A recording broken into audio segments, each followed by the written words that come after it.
Like, can you let me finish the directions? Yeah. I mean, I think We're on look. All right, let's get going. Good evening.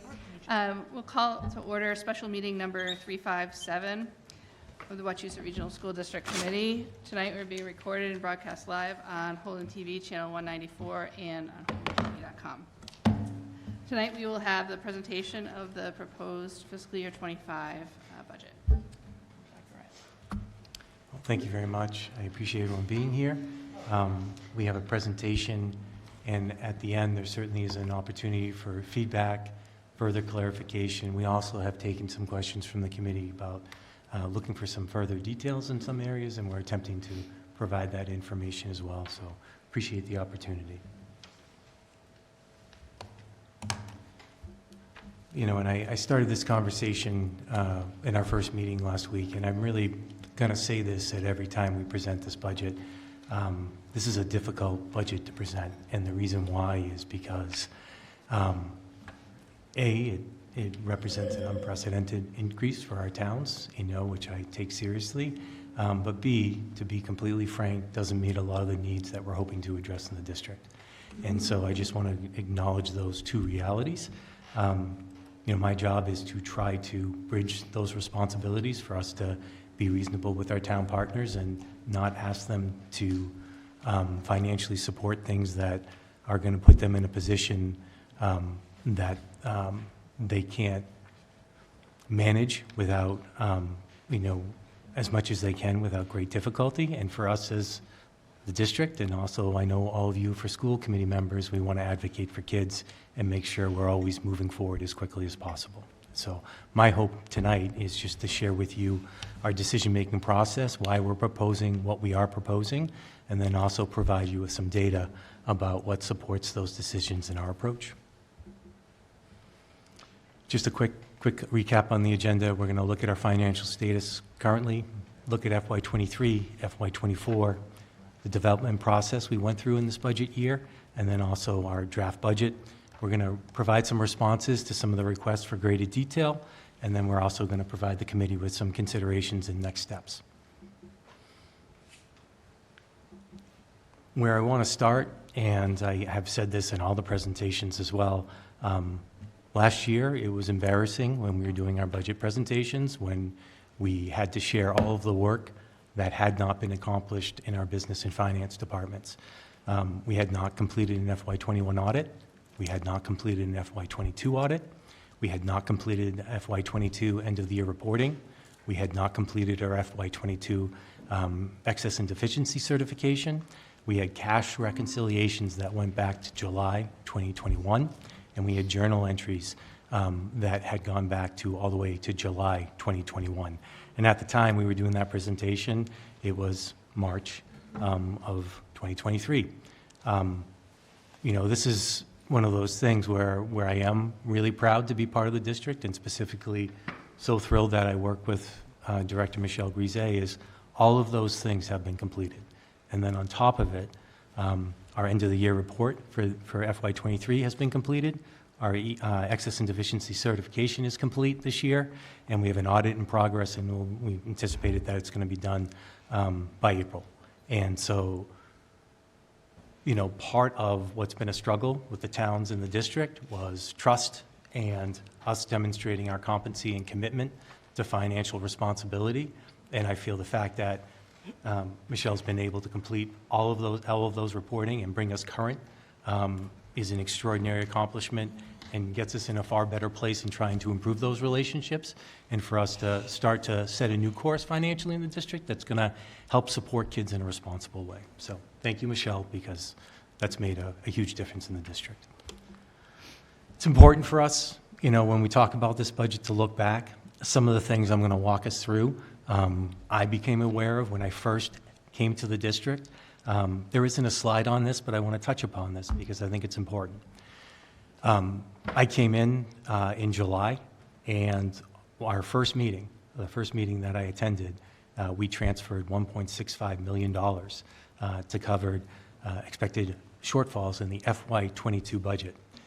The first meeting we had in August, We talked about that, shared concern about how the FY23 budget had been developed, because if we had to transfer money for an inappropriately developed budget in FY22, the chances were that we were going to have similar difficulties in FY23.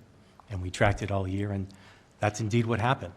At the end of the year last year, we had a line that wasn't sufficiently funded for benefits and insurance, wasn't sufficiently funded in our line for special education out-of-district tuitions, wasn't properly funded for transportation, and our operations and maintenance line wasn't properly funded, to the tune of in excess of really about $3.5 million. And we had to address that at the end of the year. And one thing, and the reason why I share those particular line items or appropriations, is because if you watch those, they have some historical significance that we're going to talk about a little bit. And in particular, the special education out-of-district tuition, it wasn't something that we were aware of until the end of last year. And it's one of the line items, if you look this year in our appropriations, that we've had to address in the FY25 budget.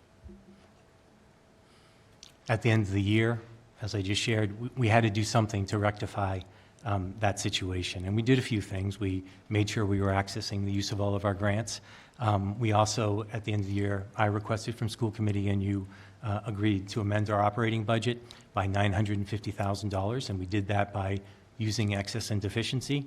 And then we also used our revolving funds.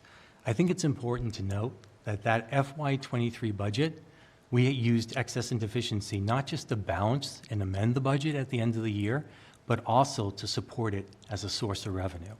One of the things I'm going to talk about tonight is the district has really been depleting its reserve funds. So whether it's revolving funds or excess and deficiency, and we'll talk about that a little bit further, it's really why we're not in a position to help support this budget. And it's one of those financial practices that we really need to move on from and more responsibly build budgets and build reserves for the district. It's important. So we closed out FY23, and the question is, where are we now in FY24? I'd like to thank the committee and our towns for supporting our FY24 budget.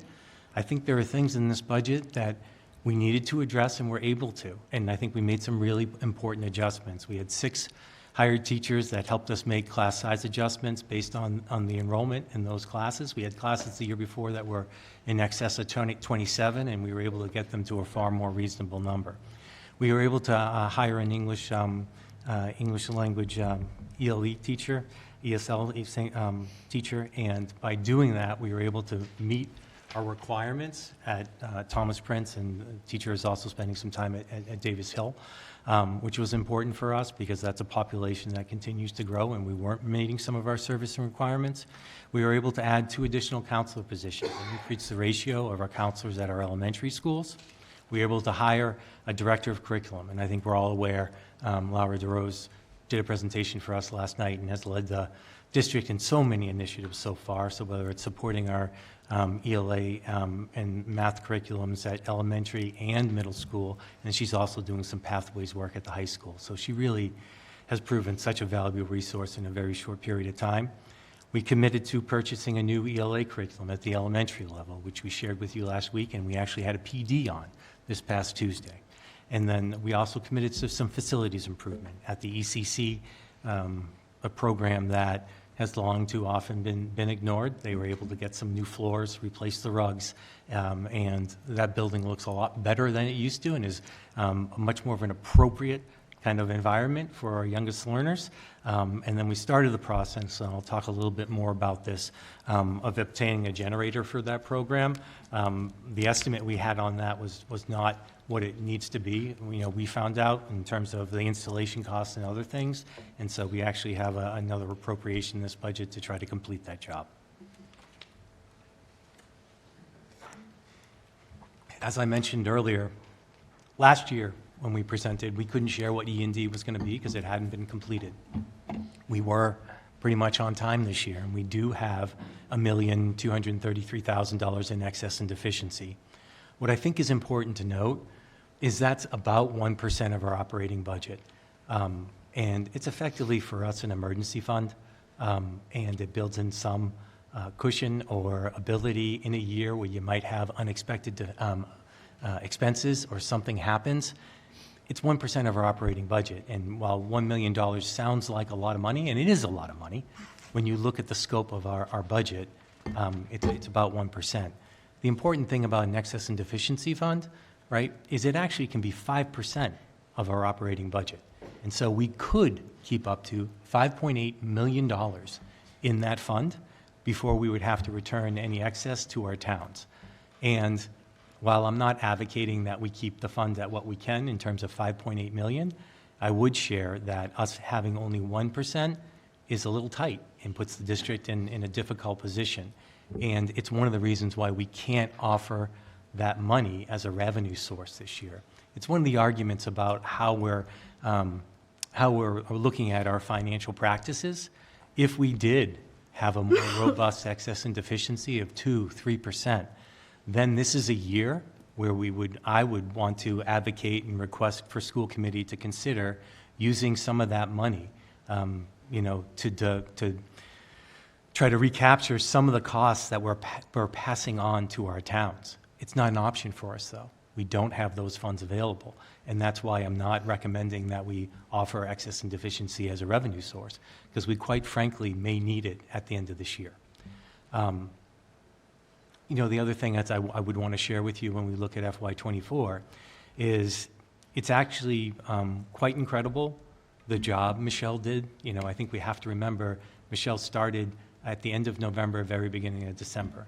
We were asking her to do about 3 fiscal years of work before June. We were meeting on a weekly basis with DESE and the Department of Revenue, and at the same time try to develop a budget for FY24.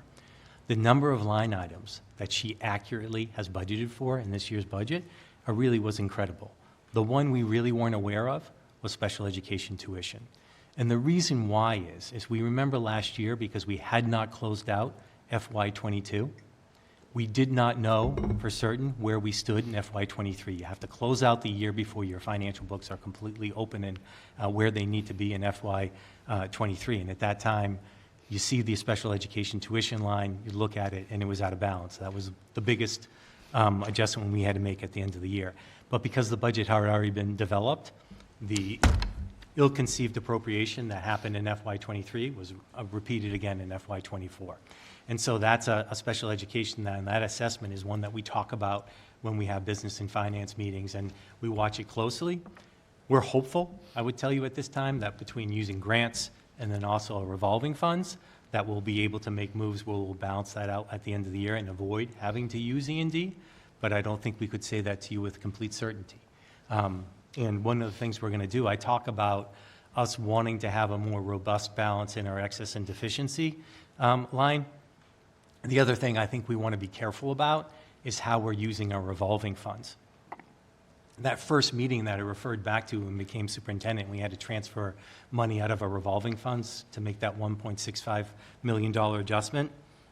One of the things we were all told at the time, and it resonated with me, was that we were expending our revolving funds, at a rate that exceeded what they were coming in as. And so basically we were operating our revolving funds at a deficit. It's going to be the case again this year, where I think to make this work for us in that special education tuition out of district sign, we're probably going to exhaust our circuit breaker funds. A best financial practice would be for the district to be accessing our circuit breaker funds in the second year. And so what you can effectively do is you can have those funds for 2 years before you use them. And if you budget that way, you have certainty in the funds that you're going to use and budget against. Where this year, one of the things we will show you about how we're supporting out-of-district special education tuitions, we're forecasting what we think we're going to get into in our circuit breaker funds. And that's just a dangerous place to live, much like it was with some of the money we were using to fund the budget through excess and deficiency. I know you all know that. I'll know what I had shared with you before, because you were actually at the budget retreat and we talked about what we did when we went through the budget development process, because what I want to share with you in terms of where we are in the FY25 budget, it's really not where we started.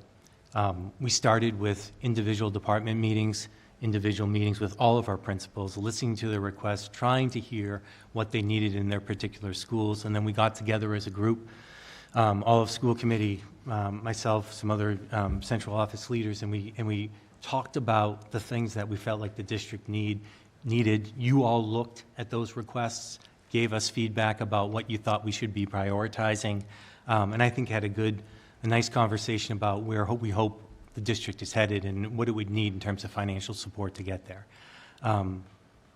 That's where we were. And, our intent, and we did follow through, our forecasting for FY25, we told you, was going to be based on the FY24 expenditures, try to build a real, actual, accurate budget, but then also make sure we took into consideration the strategic plan and the work that we've talked to and want to be committed to.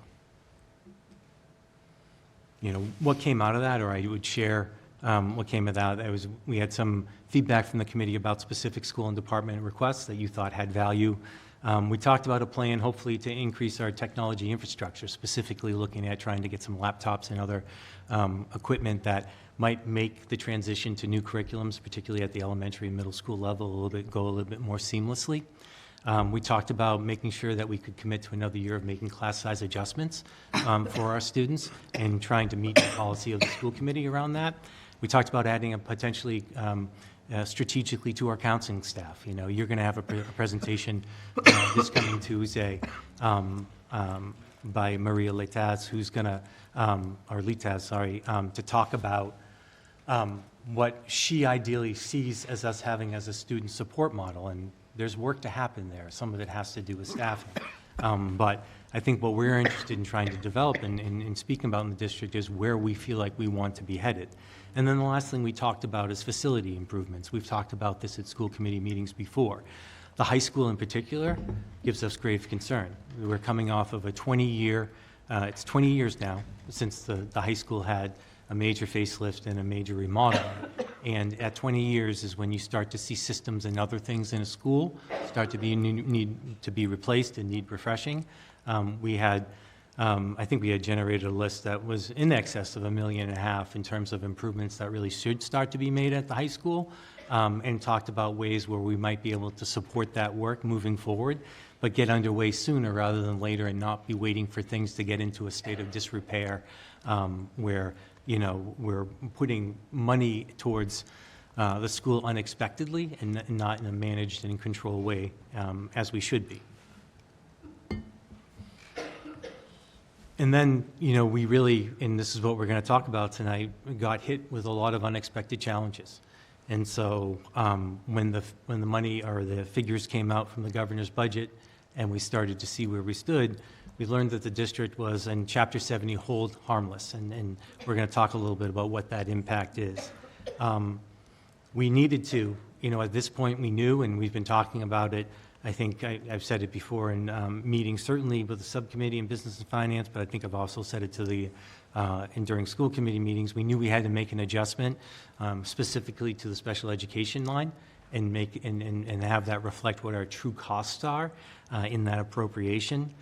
Unfortunately, as I've shared, because of what we've been doing in terms of needing to use excess deficiency and the fact that it was being used in years, quite frankly, when it shouldn't have been to support the budget, it is at a level that we can't offer help to our towns when we would very much like to. And so we don't have those available reserves, whether it be revolvings or E&D to mitigate the crisis. And what I'm talking to you about, I have to say, is we're in a financial crisis right now in what we're trying to pass with this budget. And unfortunately for our towns, we're in a process where every year they're having greater financial responsibility shifted to them, not always just by what we're doing in the budget, but also by state calculations, and in this case, a reduction in Chapter 70 funding by the state.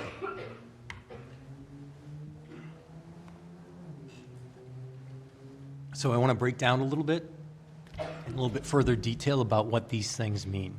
And so hold harmless is a status that refers to what the state does if a district doesn't meet certain parameters in their budget.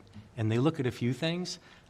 Sometimes it's the funding mechanism. So, there's a computation that the state uses, so they look at how many English learners we have, how many special education students, how many students from lower socioeconomic status families, right? And they calculate what your reimbursement is, or what they try to fund for your student population based on those numbers. They also look at your total enrollment, and they also have factor in inflation. For us in the district, we had a slight decline in enrollment, and then the reimbursement rate for inflation, which was at 4.5, is which what they cap it at, even if the inflation rate's higher. They were using a factor of 4.5 in both FY23 and FY24. That's down to 1.3, I think. 1.3% this fiscal year. And so, in courtesy of Member Brennan, when she actually asked Tracy Novak at MASC in terms of how she feels we were placed in this, and she says primarily she feels like, looking at our numbers, because it wasn't a very large drop in our total population, that it was primarily due to the change in that inflation rate calculation. Basically what that means is that the district is not eligible for an increase in Chapter 78. Really what it means for the hold harmless districts is you receive an increase of $30 per student in the district. That's what your increase in Chapter 78 is. And we're going to show what that means and how that differs to what we were getting from the state in Chapter 78 in the last few fiscal years. I think it's important to note this is something that's happened in a great many of the districts in the state, 211 of them, almost 2/3 of the districts in the state of Massachusetts are in a similar status. I think more interestingly, or probably more appropriately, more depressingly, 80 districts joined that list this fiscal year. And so we certainly aren't the only district that's dealing with this, but it's having a profound effect on a lot of districts. Hopefully the state will continue to look at ways that it might be able to mediate that or make it a little less painful for these districts, but certainly there's no guarantee, and we don't know if that's going to happen. Here's a look financially at what I'm talking about. And so our increase in Chapter 78 in FY20 was $1 million, about $1.5 million in FY21. FY22 is COVID year. And so that's the year, if everybody remembers, we didn't even get numbers from the state until around July. They didn't know what they were going to do. It was just obviously a time of, we were all living in a little bit of chaos at that time. And so I think a lot of districts found themselves where the appropriations didn't match in increases, but there was also a lot of grant support and other things that was helping support districts at that time. And it made those things a little bit more understandable. And a lot of districts were having great decreases in their population because a lot of people were doing homeschooling or having other approaches to how they managed COVID. But we came back in FY23, and there was another very big increase. It was at that point more than $2.5 million that we got in FY23, and then the increase last year was almost $3.5 million. But it went from $3.5 million last year to $202,000 this year. And clearly, while we shouldn't have necessarily thought we were going to get $3.5 million again, I think it's certainly reasonable that we would have gotten $1 million or more. And again, that is something that falls then disproportionately, if we want to try to maintain services, on the town. So a significant portion of money that the state was supplying to us last year, we're not getting this year. And it's dark. It's a difference of $3,200 in terms of increased amount in aid. And the other factor, and we talked about it a little bit, we've historically haven't been funding that special education out of district tuition line to the level we should have been, and I think that goes back at least four fiscal years at this point. But that was compounded, by a couple other things. The state approved an increase in out-of-district placements last year of 14% for this fiscal year. This year, they've approved another increase of 4.69% next fiscal year. And so we're looking at close to a 20% increase in these tuitions. And so the need to properly fund the line is compounded or exacerbated by the increase in the tuition rates. And these are things that we we just don't have control over. As I mentioned earlier too, the need to adjust this line, we didn't really know until of May of last year when the budget was already presented. And really, takeaway of it is we needed to present and we have to include a major correction in that assessment line for FY25. Talked a little bit about excess and deficiency, and we wanted to put a number on that, okay? Excess and deficiency for the FY22 budget, okay, and that's the budget that we were closing out when I first started. It was the year prior to my arrival. That's when we had to make all those transfers. Not only did we make $1.65 million in transfers, we also had increased or supplemented that budget with excess and deficiency of almost $1 million. All right, and I'll go you back, and I don't have the exact amount of what that budget increase was or assessment to towns, but I believe it was 3-something%. And so in a year when the district's only asking towns for around 3%, and I know 3% is a lot, but the district shouldn't be giving $1 million of its reserves to say like that's an acceptable increase. And then to remind us, we also had to transfer another $1.65 million from it. And so basically what it means is a budget was created that needed a $2.65 million adjustment at the end of the year because the budget didn't meet the district's needs. If you look the next fiscal year, okay, in FY23, last year, the year that we just ended, again, the district had used $850,000 of excess and deficiency to support that budget as a revenue source. And again, if we looked at what the actual assessment was, it was certainly well below 4%. Okay, which I'm not saying we shouldn't aspire to, but when you're making that type of assessment and using district funds and zeroing out your excess and deficiency, it doesn't represent what the district really needs to operate.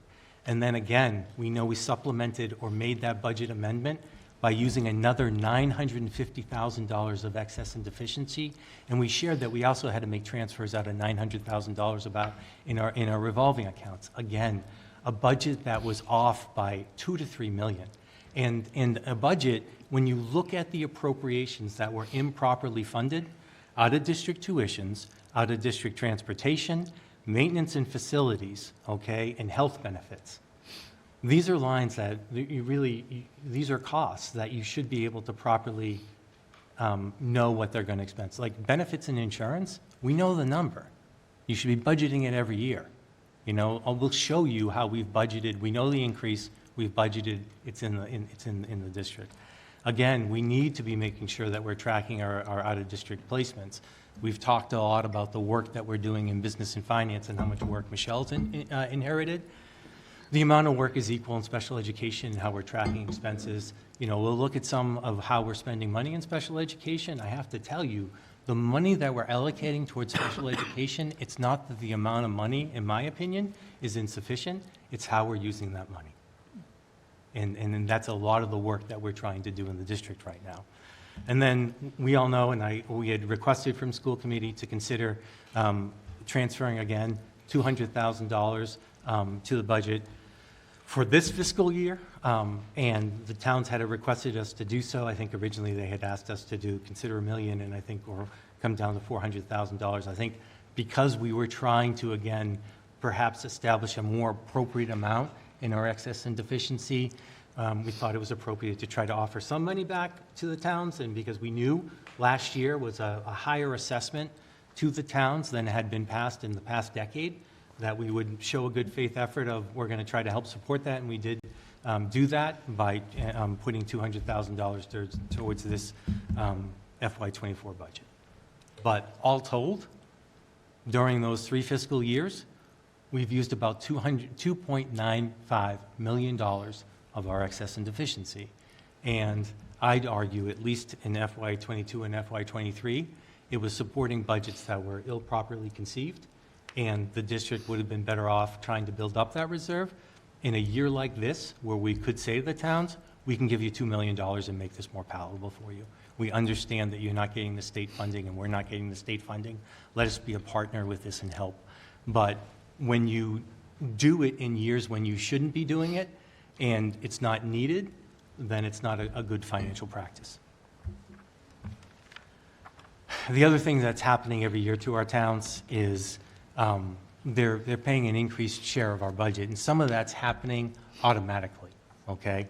And so the state makes a determination, and Tracy Novak, thank you again, Member Brennan, had her do a presentation to the entire committee or to anybody who wanted to attend about the Chapter 70 funding by the state and what that looked like. And one of the things that she shared is part of our town's share, how much they pay towards the budget, is determined by the state's calculation of what they can afford to pay. The great majority of all our towns have not reached the level that the state says that they're able to pay. And so effectively, what Tracy told us is every year, depending on how far they are behind with what the state says they can pay towards the budget, they're getting 1.5% to 2.5% increase in what the state's saying, nope, you're responsible for this share this year. And so automatically, a lot of our towns are, with the exception of Princeton's getting close to their full share, and Sterling's inching up every year. With the exception of those two towns, every year towns are going to get hit with that, no matter what we do. And that's just inevitable. It's what happens for every town in the state. And you know, the state does try to have it be gradual, but still 1.5% or greater, that can be quite a hit in terms of your minimum local contribution. And then, you know, that's even greater by what we showed you in terms of the Chapter 70 status and the increase we got in Chapter 70 this year. And so it just becomes even further intensified for the towns. One way to look at it is our budget increase this year, in this budget, this draft budget that I'm presenting to the school committee, the increase is 4.97%. That's a healthy increase, okay? And so I'm not minimizing that that's what the increase is. The increase, though, in the town assessment, so what the towns feel for that 4.97 increase is actually more than 1 percentage point higher. It's 6.12%. And so what it shows is even though the budget's increasing a certain amount, the impact on our towns is even greater. And, you know, that's one of the largest town assessment increases in recent years. And I don't say that lightly. I know what pressure that's putting on our towns, and I'm sharing that with all of you because it's one of the things I feel like we have to consider when we're presenting a budget, is to recognize what we're asking our towns to do and realizing what is our responsibility as the district to try to continue to support and move forward with student learning, but also recognize we have to partner with our towns. We have to let them know and help them deal with these situations that may be unpredictable to some extent.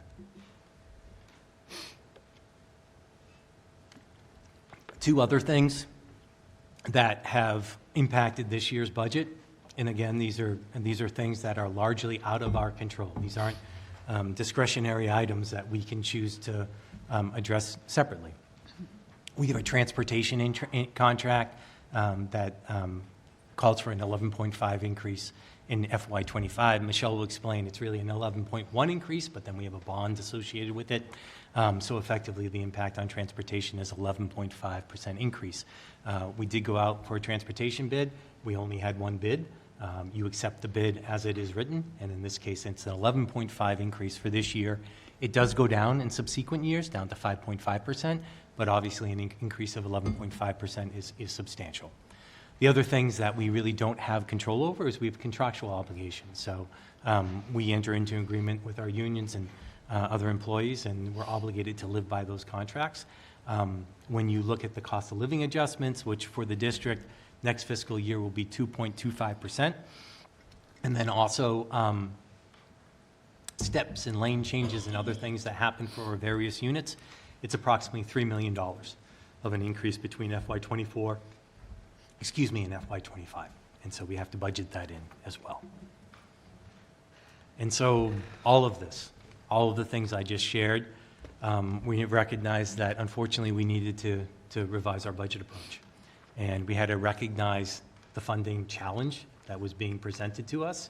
And we had to think about the towns as much as we could and not be trying to put them into a situation that we'd be forcing towns to have overrides that weren't of their choosing, and we were the primary factor of that.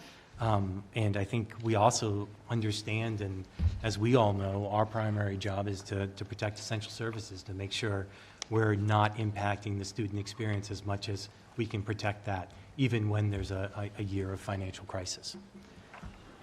And so we talked about a revised approach, and we talked about really making sure that we were meeting our essential needs. And so, as we usually do, and as we've been able to do now that we've finished our strategic plan, is looked at what are the things that we've absolutely committed to that have a financial impact that we need to make sure are in this budget. In particular for us, that's the adoption of our new elementary ELA curriculum. And we have built in the exact costs for that program. And so that's been funded as an increase in our curriculum line. Because that work, as we've all known, and we had a great presentation last time we got together in school committee, it's really important.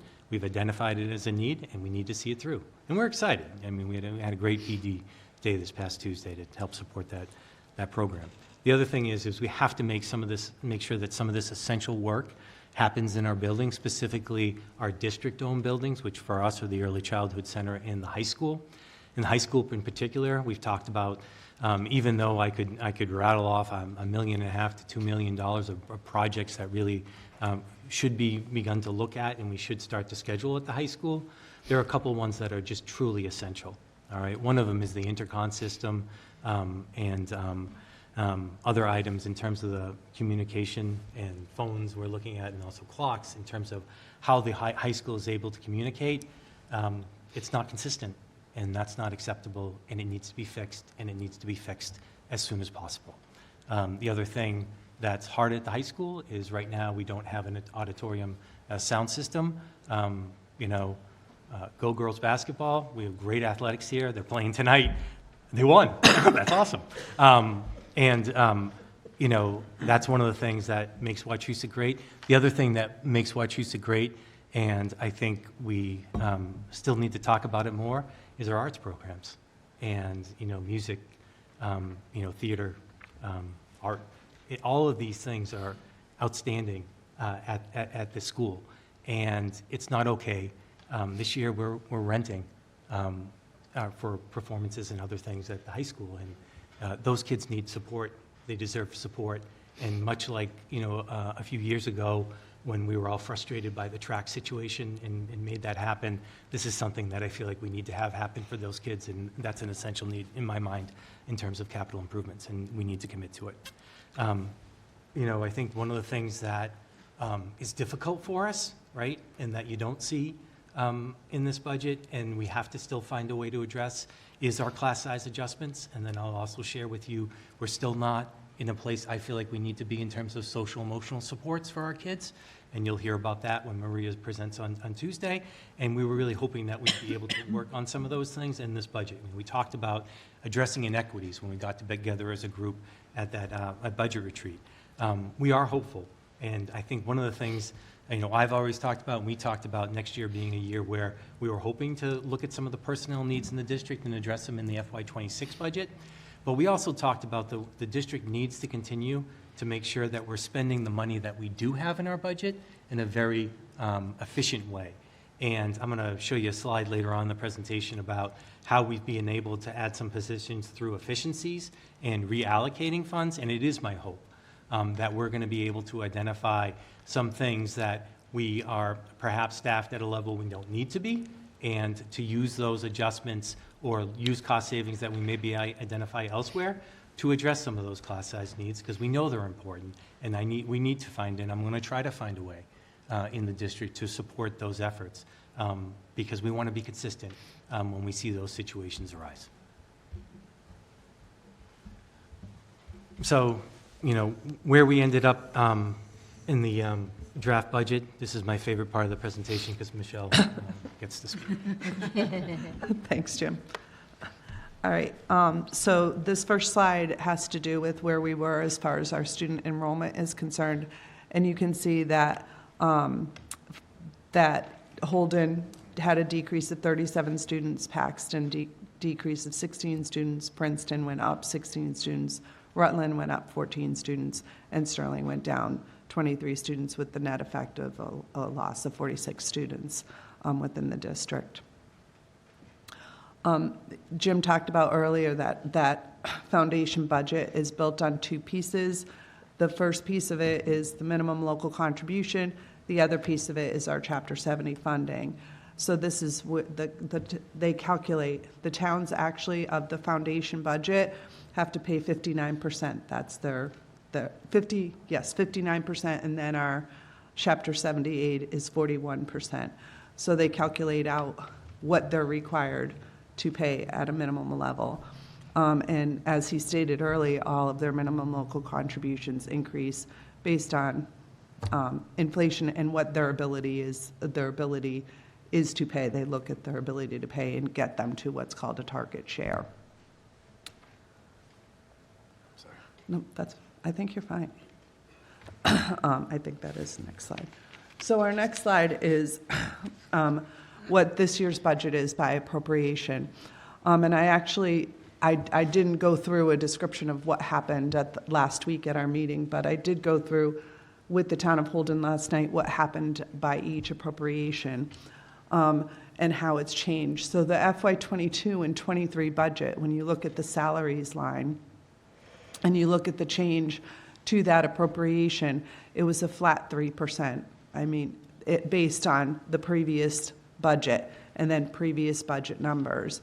Starting last year, what I did is I actually looked at each individual person, elevated them according to their bargaining unit agreements to the appropriate step or level and lane, and then gave them the actual dollars. So every single line item is accounted for by people behind it to come up with the increase. The increase here, Jim had said earlier, the increases really are about $3 million.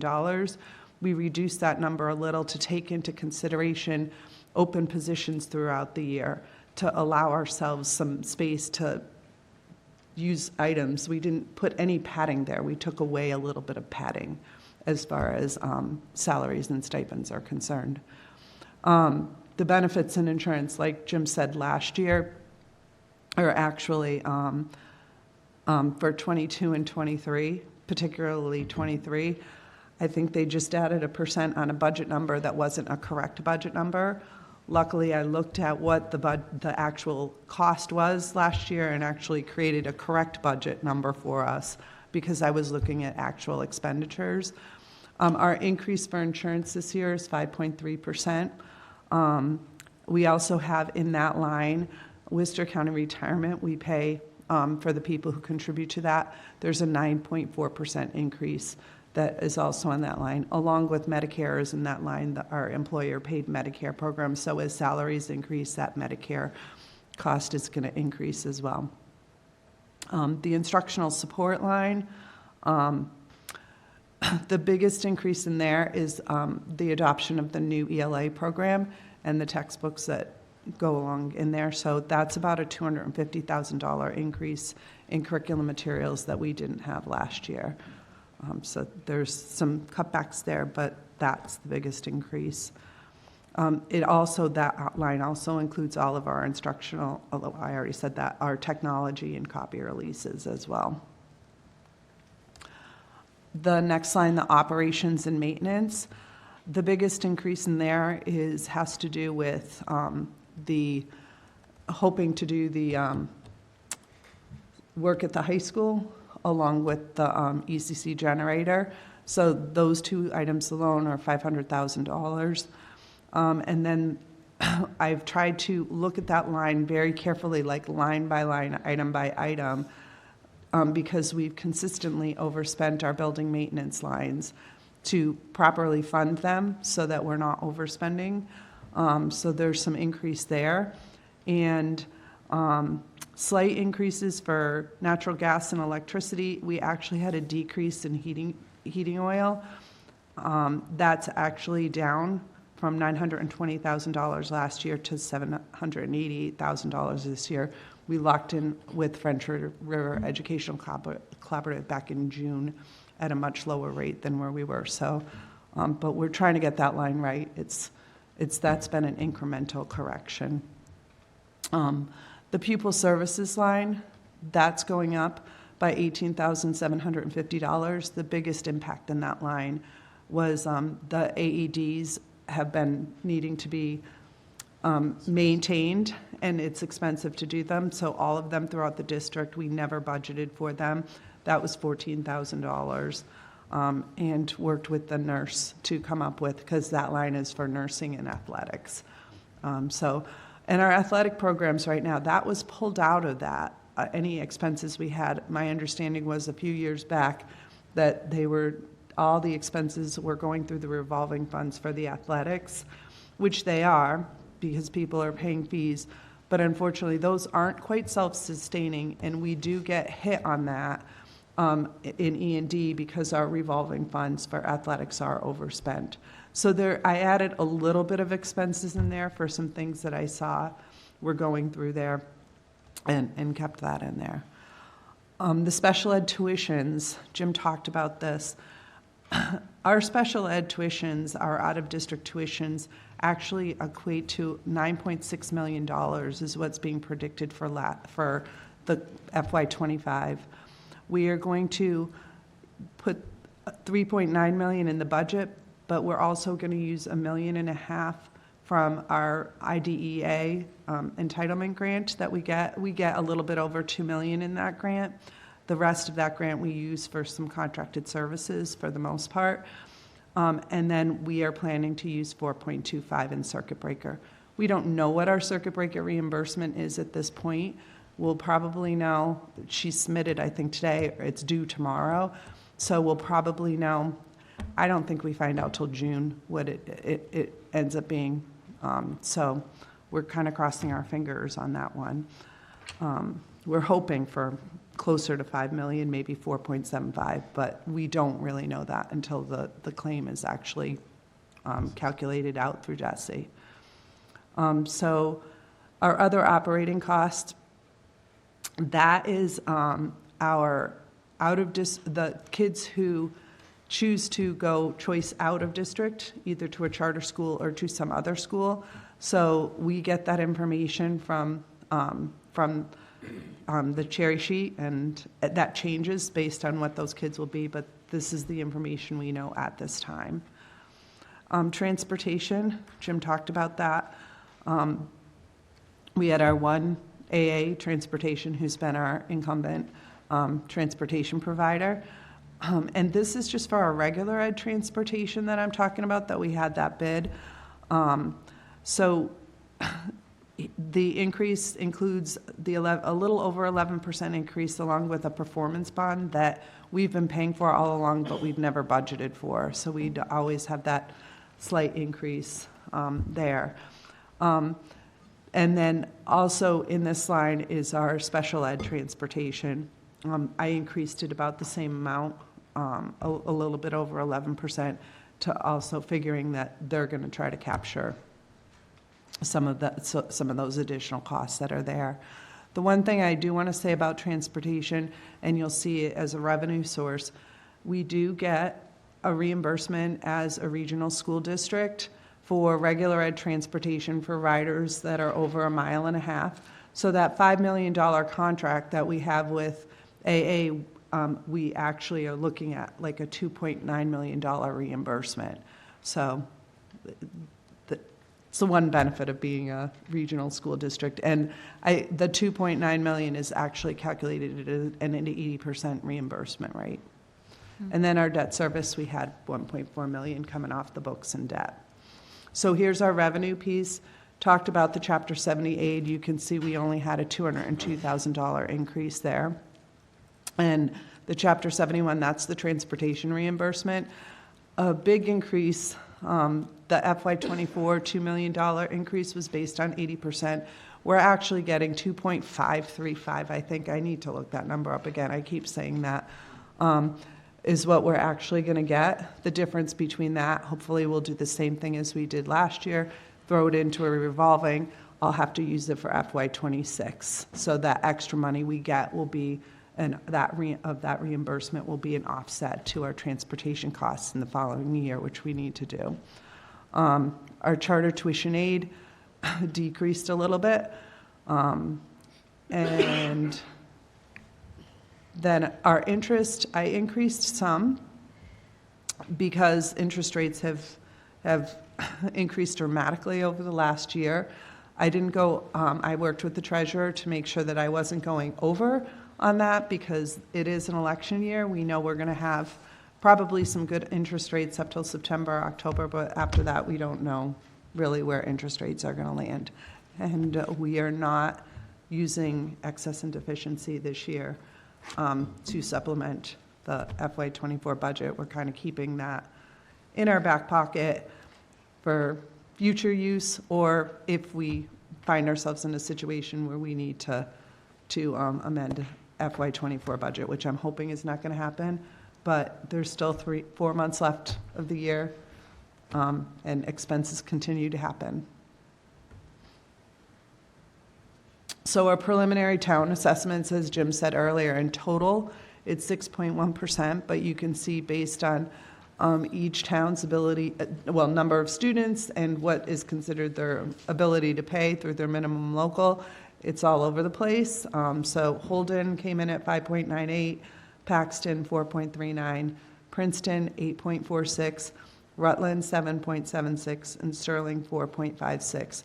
I apologize for last week. There was an error in the spreadsheet. The previous year numbers were calculating at the same enrollment rates as this year, not last year's. So these numbers are different than what you saw last week.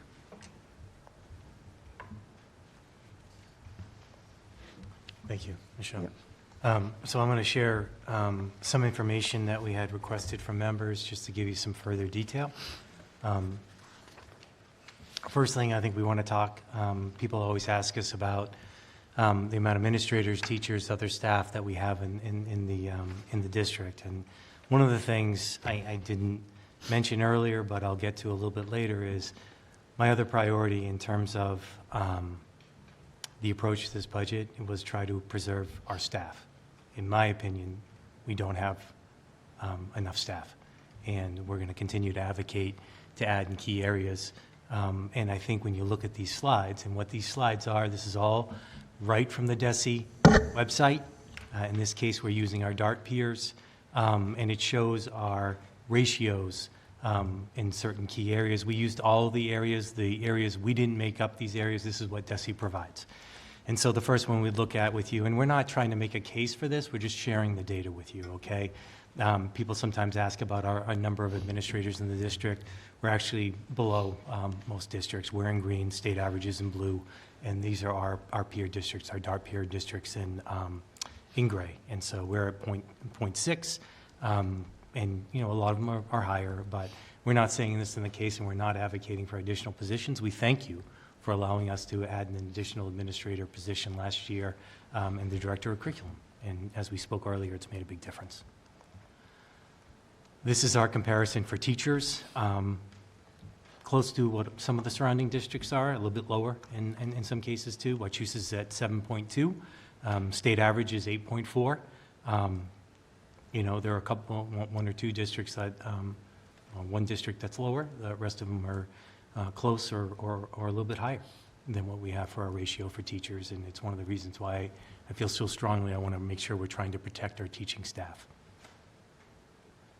This is a comparison for paraprofessionals. Paraprofessional rates are a little bit actually higher than some of these DART peers, lower than Shrewsbury, but otherwise we're second on this list in terms of our number of paraprofessionals. Student support staff, we're at 0.5. Again, we're at the bottom in comparison to these DART peers. These are the positions which we talk about in terms of social emotional supports, guidance, social workers, other supports positions for students. This is clerical staff, and so this is again another item that they put in the comparison. We're towards the lower end, higher than Milton, but otherwise tied for most other spots. And so we really, again, I think we have a great clerical staff, and we really aren't very thick at those positions. And then because Barry Sklar did this comparison, he had to add technology people. No, it was one of the areas that they shared as well. And I think you'll see that we don't have a lot of technology staff. It's a 0.1, which is tied with the other districts at the lower end. And so I share all that because I think there are questions at times, well, do they have an excess of teachers or paraprofessionals and, or administrators? And not by the data, no, we don't. And so the other piece of this, and I think this is the one of the things I would want to share is, people ask for further details about special education. And so, we talked about out-of-district special education tuition, but that's not purely how special education is funded. Those aren't the only students who are on IEPs. We have a lot of students in district who we support as well. And the entire budget for special education this fiscal year is $25,849,000. It's scheduled to be $28,452,960 next year. It's an increase of $2,600,000. And I think we're sharing that because we don't want people to think that we're trying to cut services or anything like that. We are trying to maintain essential services. These are based on positions. Now, interesting enough, and what I do want to call out is if you look under special education instructional support, you see a decrease or a change of $345,000. But what that represents is that line is actually further supported by contractual services. Michelle answered earlier, we have the IDA grant that we're putting 1.5 towards out-of-district tuitions. We also are putting it towards contracted services. And in this case, that line, that area is still fully supported.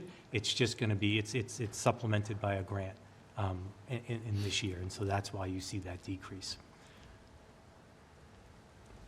We talked about this, though, and this is the other thing I would want people to understand about special education. When we were on the budget retreat, one of the things we shared is that these were the positions we said we were going to add through the budget, but the district was constantly looking at how we're deploying our staff and how we're using those resources. And one of the things that I had shared at the time is that we've actually added other positions in the course of the year, and I said we had done that through efficiencies. And one of the things I know Joan DeAngelis is the right person for leading us in special education is one of the things that she's done this year is she's asked us the question in central office, but more importantly, I'll be honest with you, have asked our building principals and our staff about what do we really need. And so at times during the year, if we're having people retire or move on or take another job, we look at resources and we say, what's the best use of these resources? And one of the things I've learned from Joan is you want the right people with the right qualifications to have the maximum impact on kids. And I talked about teachers, right? And I talked about other professional positions. And, in the district's mind, those are the positions that are going to have the greatest impact on our special education students. And if we can shift resources to add some of those positions, that's going to have a greater impact on kids. So you hear us talk about a co-teaching model that we're hoping to move towards in the district. Well, to have that model, we're going to need to add teachers at times. And ideally, we're going to find a way to do that, not asking the towns for more money, but looking at our resources. Like I said, that's a decent, healthy line for special education, but we certainly have to ask ourselves the questions, are we using that money to maximum impact on kids? And so here are some positions that didn't exist in the district that have been added this year because of those efficiencies. We have a reading specialist at the high school this year. That was not a position that was filled by a teacher previously, all right? A highly qualified reading specialist at our high school. We have a new special education teacher, an additional special education teacher at Mayo Elementary. It was needed. They needed additional special education support. That position was added this year. They have an additional teacher at Central Tree this year, a special education teacher. That is actually to help support co-teaching at that school. All right, and it's been very successful if you listen to Dave talk about the impact it's had on those kids. We added an ABA teacher at Houghton Elementary for that program because it was needed. It had increased and they needed an additional teacher to support their sub-separate program, and it was provided for them. We've added a BCBA at Naquag Elementary, okay? And, a lot of credit goes to Christina Pelzarski, who had a couple of positions, and she had a conversation with Joan, and it was like, what do you really need?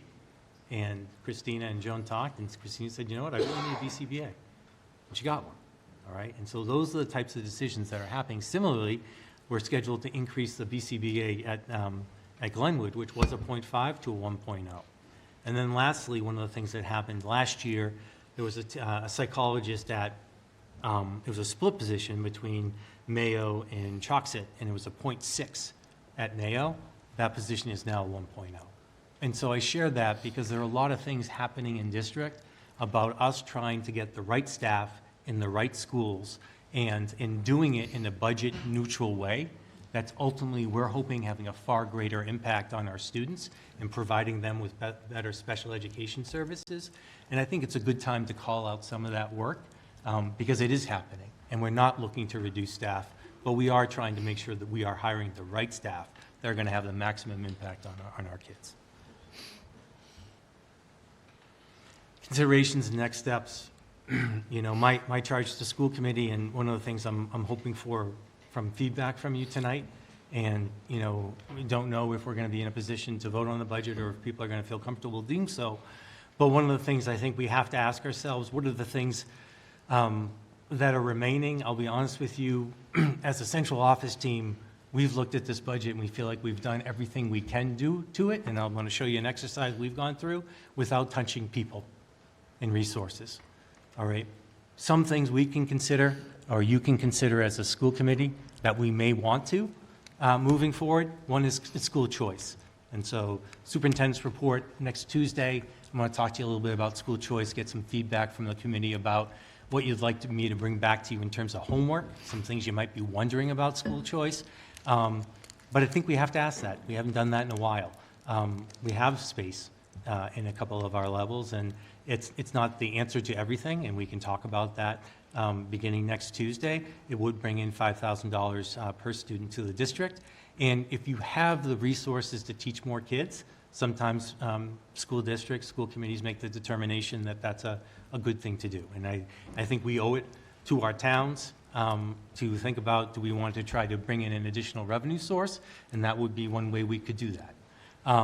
The other thing I would ask people to consider, or want you to consider, we could look at our district building capital improvement approach. Right now, we've built them into the budget, all right? Especially, and excuse me, sorry.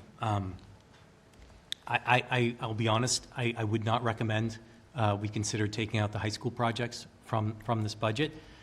You can fund capital improvements at your district buildings two ways. You can build it into the budget, or you can consider it, request it to be in a consideration at town meetings. You know, we'd have to do it at all 5 towns.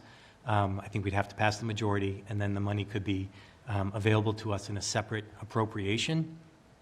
Be very risky in a year like this, where we're asking so much of our towns. And this is not something I feel like we can risk. I feel like the work specifically, and especially at the high school, it needs to happen. And I would very much want us to have a certainty that it is going to happen by folding it into the budget. Similarly, we could look at the ECC generator. It is the only school without a generator.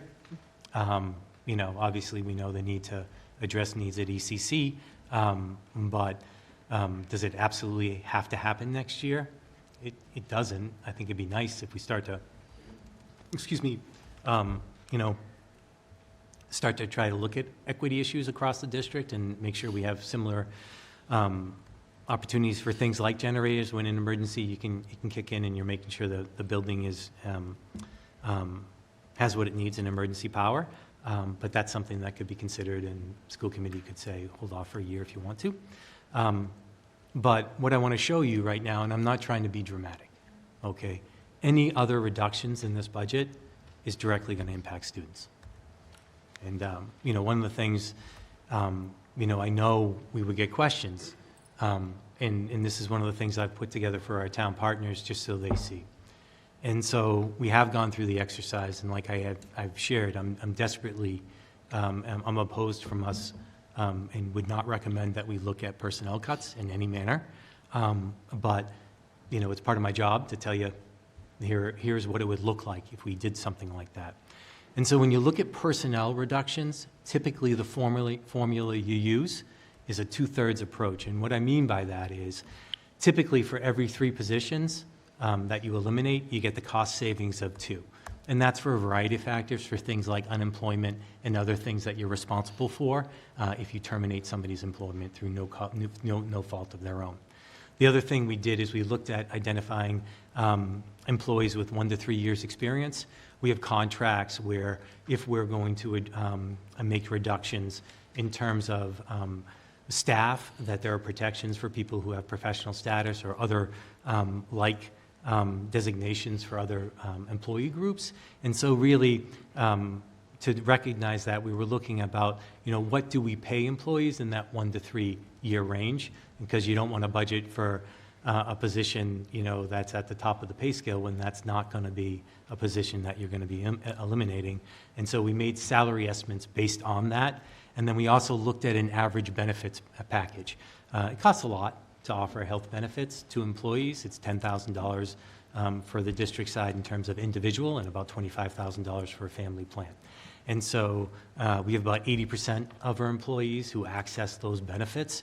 And so we looked at what the percentage was, looked at the percentage in terms of who takes individual, who takes family, and we came up with cost projections. And ultimately, when we considered all of those factors, we came up with 2 figures. And I'm going to do this for teachers and paraprofessionals. It's not because those are the positions I would recommend that we would necessarily look like, but I think it gives you a touch point about what this looks like. And so basically, for every teaching position that's eliminated, there's a cost savings of about $50,000. For every paraprofessional position that's eliminated, there's a cost savings about $22,500. What that means is, if we're trying to reduce this budget by $500,000, say, that's 10 teaching positions over about 22 paraprofessionals. $1 million, 20 teaching positions, or 44 paraprofessionals, or some combination of the two. And so you get very quickly into an area where we're having profound impact on the experience for our students. And the reality is 80% of our budget is human capital, it's people. But the reason why it's so much people, it's because we rely on those people to provide services to our kids. And that's why we've gone through this exercise and tried so hard to hit everything else to a level where Michelle and I, we've been on pins and needles for 2 years now, and we would be on pins and needles next year as well. This is a really tight budget, and we feel like we've really done our homework to get it to the closest level we can do with trying to maintain these essential services. But what we desperately want to avoid is this page. And I just wanted to share the impact, and we're sharing this with the towns too, because we need them to understand that this is why we're coming in where we're coming in with these assessments.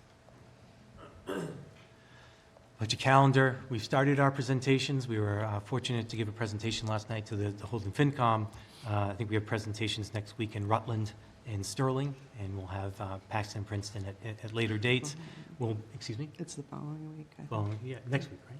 Yep. Oh, for the other ones? Yeah. And then we're going to start, town meetings, if we have an approved budget, during the month of May. And so that's where I am in the presentation. We're happy, Michelle and I, and then we also have a lot of our cabinet members here to answer questions that you may have about the budget or give us some feedback.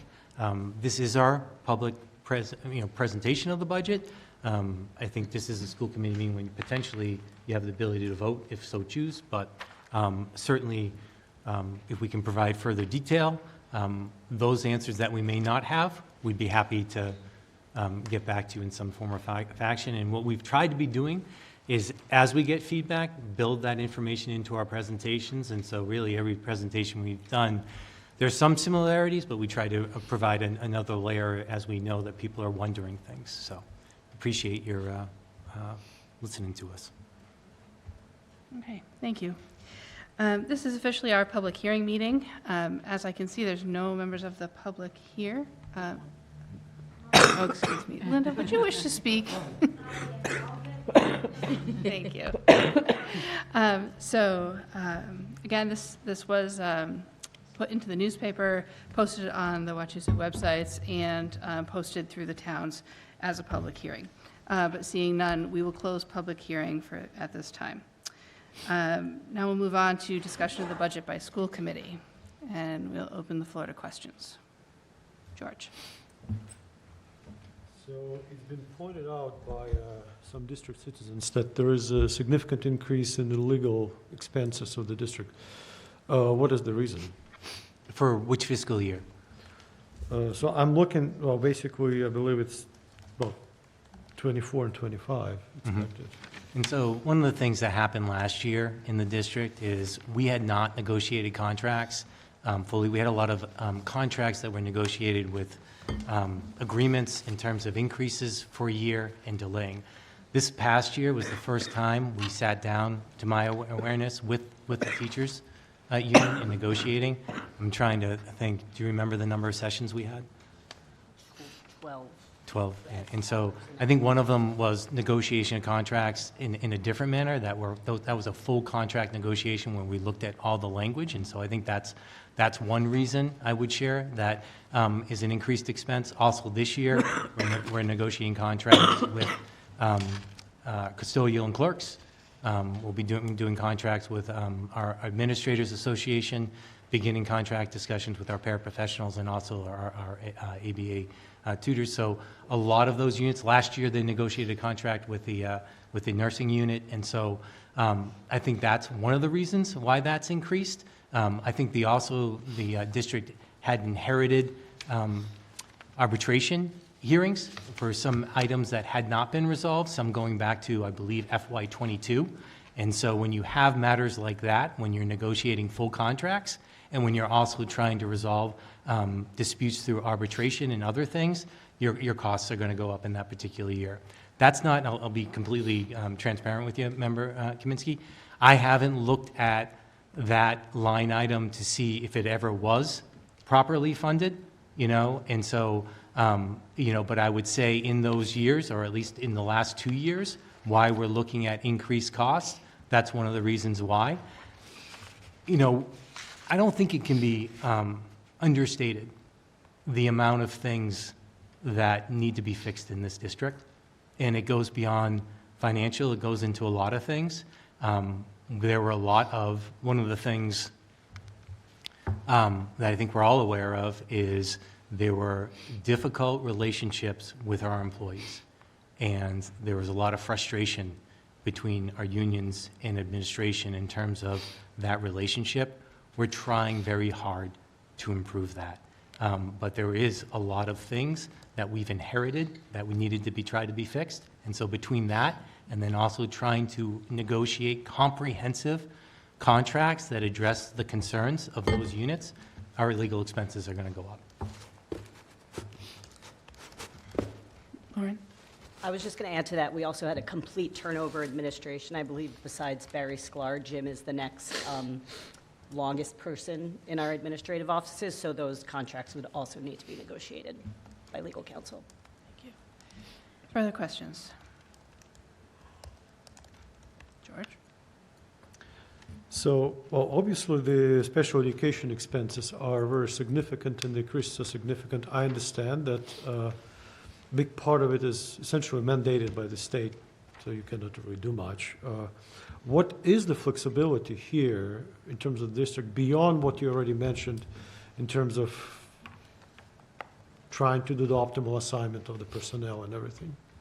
Can you, just if you can give me a little bit clarification? So is there a way to save money here?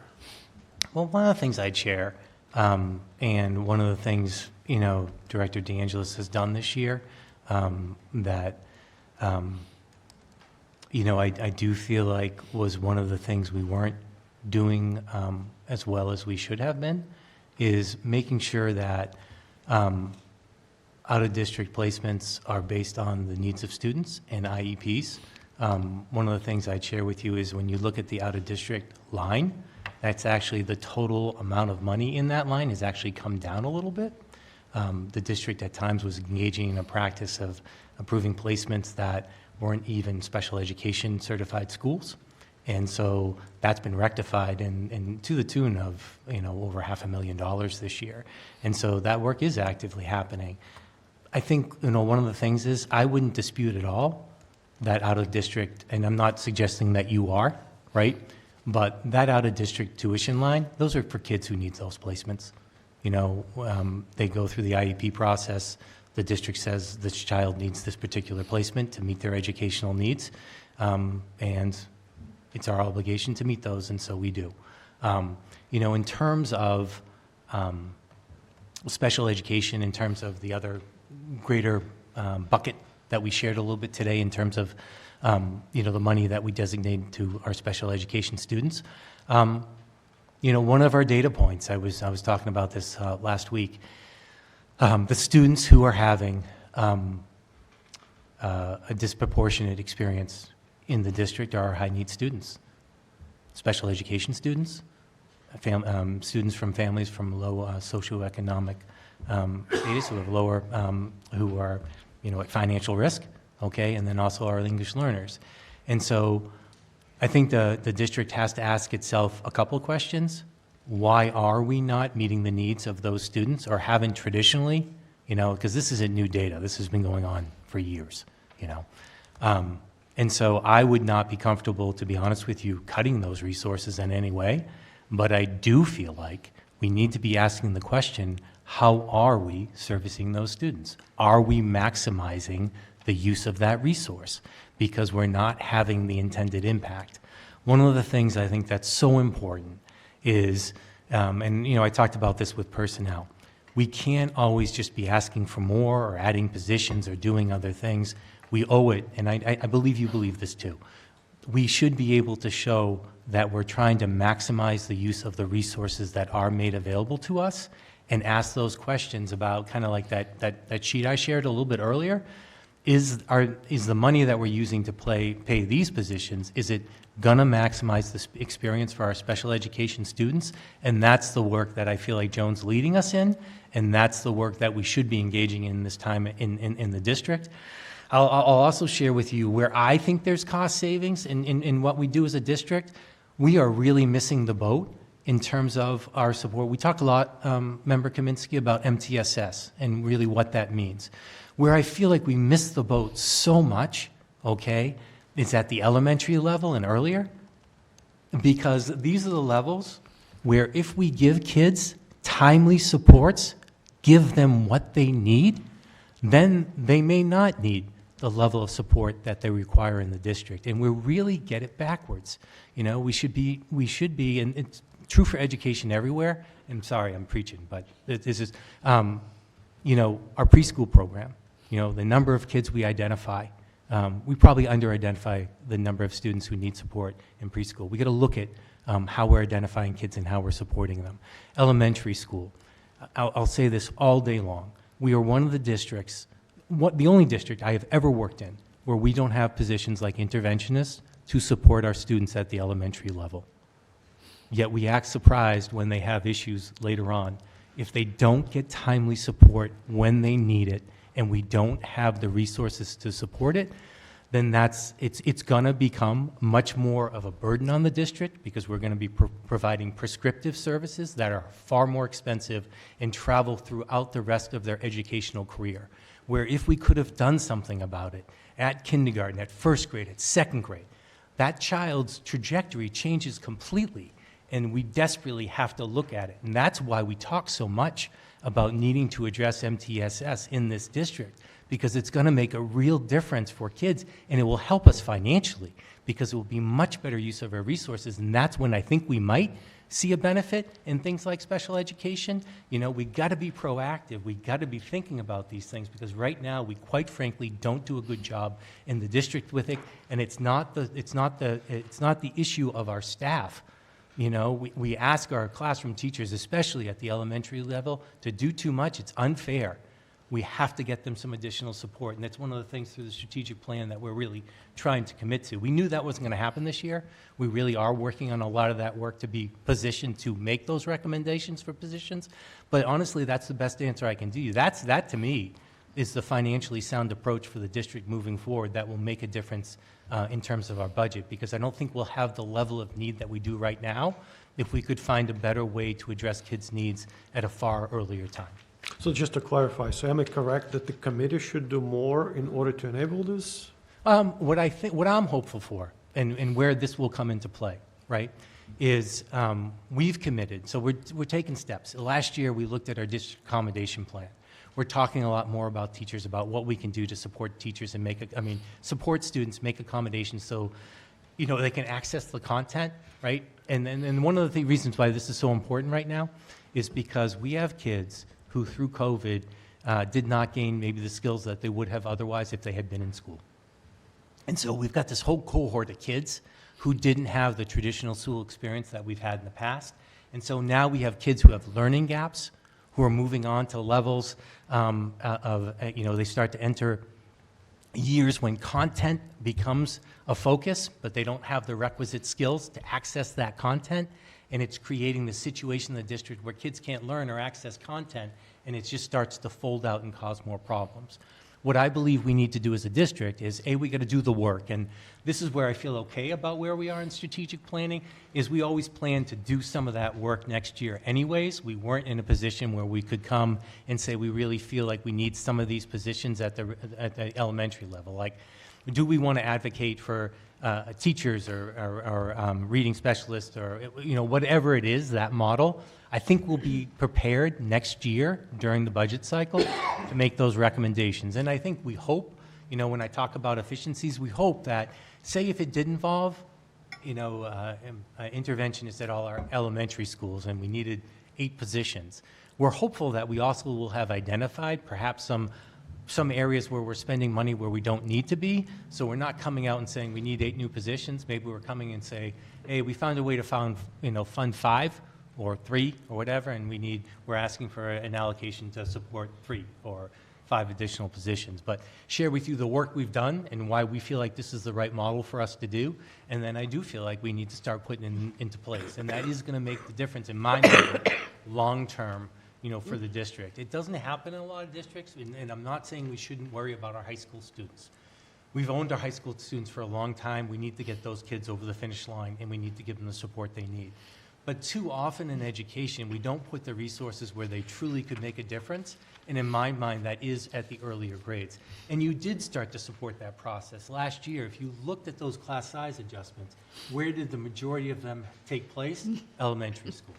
We had elementary class sizes that were at 27. They didn't have these positions of support in place to help support, and we were asking classroom teachers to do all that work in class sizes that sometimes reach 27. Impossible task. And so you have taken some steps to help support us with that, and we very much thank you. And we do feel like there's going to be another move for us to try to do that work next year, and it will involve people. And we hope that we're in a position where we can talk about how we've tried to maximize resources in the district. So when we do go to the towns and say this is what we're trying to do in terms of changing our model and supporting students, that they'll support it at that time. But it will make a difference in special education too, because I think we'll have less kids who will need services. Yeah, thank you, and I hope the committee leadership will actually give you the support that you need. Thank you. Okay, I saw Linda's hand. So I don't know about everybody else, but I personally am still a little bit queasy about that final slide, and could not imagine what a devastation that would be to be looking at reducing staff at any level at this point. I'm also struck from your comments just now, Superintendent Riley, about putting the time in at the ECC and supporting kids at that level, because that had made a world of difference for my family, for my kids. And that was a major reason of why I wanted to be on this committee, was to make sure that the resources that were available that made such a huge difference to just one family would always be available to all of the Wachusett families. It cannot be understated how much of an impact the ECC makes on our community. So with that in mind, I also am struck by our budget retreat. I've been thinking about the things that we talked about from our budget retreat and the hope that we had of the things that we could continue to build on from the previous year's fixes. And we're looking at a situation where we can't have better than Chromebooks for our K-5 teachers. We aren't looking at bringing in a health curriculum and teachers at the middle school, or library teachers or media specialists. We're also looking at No, this is a pet one of mine, no assistant principal at Choxet. There's not the room in the scheduling for planning, for giving our students more options for courses at the middle school and elementary levels. And for facilities too, we're looking at that generator that we started. If I'm not mistaken, it wouldn't only support the ECC, but it would also support our IT infrastructure from central office, like Power School. There had been uncomfortable situations in years past with lack of power, looking at battery, and what that would do for our operations in terms of our technology infrastructure.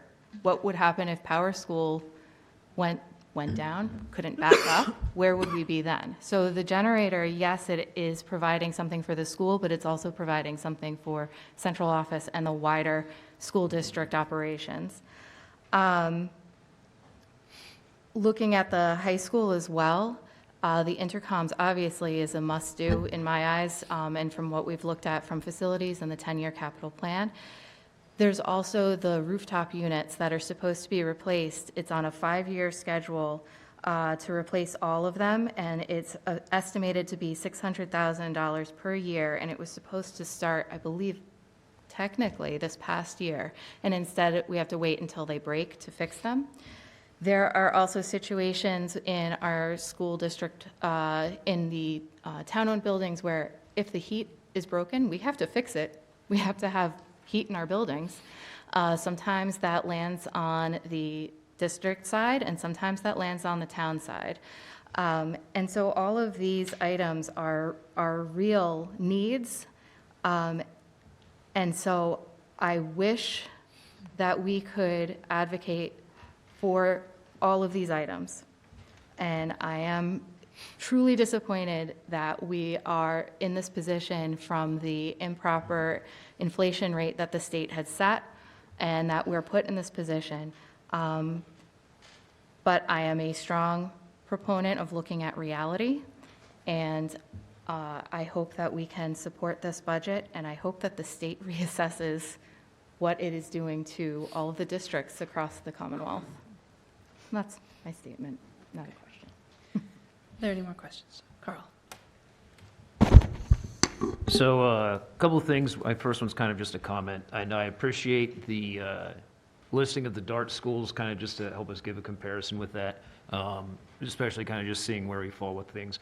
I'd be curious to see where, especially looking at like administrators, where we compare not so much with the DART schools, but with regionals, because that's, kind of one of the big selling points of a regional district is that you gain efficiencies in your central office. And so I'd be curious if we are still way under, and granted, regionals is a little bit tougher because we're the largest by a long shot. Like, I think Hamilton Wenham's like the second largest, and they're at like 5,000. So it's, obviously the scale's not there, but since it's a per capita type measurement, I think that could also, if we're still at an equally low level, that highlights the fact that we've been running really thin with our administrators in any case. And we also have our track record to look at that, whether it's transportation or Medicaid reimbursement or payroll, or as I've said before, we have short memories at times, but when we've chosen to be narrow or be thin in our central office, it's been followed by error that's just created large and larger headaches. And so reminding folks that if we cut, and as you've mentioned it, when we cut back in our central office, we accept risk there. And as has been recently in the past, that risk has been perhaps something that we would not have been comfortable accepting had we known the financial cost that would come with it. So, but all that being said, it would be interesting to see where we compare with some of the regionals for the administrators side of things. But like teacher size and like all those, I think the DART comparisons are really pretty good for that. My question is just and I'd sent you an email today, and I just, in case it wasn't to be clear that, I just wanted to be clear that for next year's budget, we're still budgeting to have the full array suite of STAR for ELA and math. Because I know when it was presented for the new ELA curriculum, it was the assessment that's built in with it was alluded that possibly that could replace STAR. And from what I've learned kind of since that presentation, that assessment doesn't give us like all the longitudinal, it doesn't give us the growth, all the data that is really helpful for our instructors, our teachers, building administrators, everyone regarding kind of how students are progressing year on year and even throughout the year. We would be losing all that. Apparently it's a great tool for diagnosing dyslexia, but all of the longitudinal and all the growth and everything that we want, it doesn't give us that at all. And so that was and I wanted to make sure that we're still sticking with everything that we've been doing in the past with regards to STAR for ELA and math, so that we're not going to be losing that data going forward. Agree with you completely. Yes, it's fine. Okay, all right. We haven't touched the curriculum. All of our programs are continuing. We haven't changed any of them in terms of things like STAR. Agree with everything that you just said. And yes, we are taking the exact approach that you're suggesting. All right, thank you. I just wanted to make sure, because it was a short email and it was, Yeah, sorry, no. No, and that's what I meant. Yep. Okay, thank you. We definitely.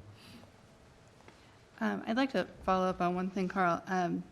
When we're looking at the DART assessments and with the administration, the other thing that it doesn't really consider is that when we're looking at non-regionals, they also aren't considering HR and business offices in their in their numbers, where we have to, because we have separate departments, which makes that number even more of a contrast. Okay, I have Malaya, and then Linda, and then Jana. I will try to be brief. I have a couple questions. I sent a couple by email late today, so I know some of them we got to, some we didn't yet. It's fine. All right. I've already heard this twice because I was at the presentation last night, so I've had a little more time to think about it. One thing I would like to see is, you did mention the things that were not included that we were hoping to include. I would like to see an estimate of what those would cost, because if we do end up with more funds than we expect, if the state changes their formula, as we are hopeful they might, or people are at least discussing, and you've referred to a couple times, and we do have extra funds, I would like to see what those would cost, so we have some sense of priority in terms of, what we're not doing.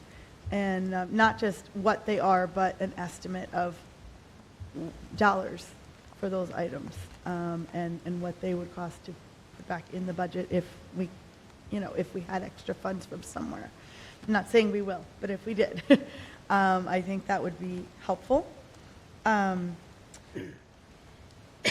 thing I am actually I'm concerned about a lot of things, but one of the things, the omissions that I think I am particularly concerned about, probably the only one, is the technology for the teachers.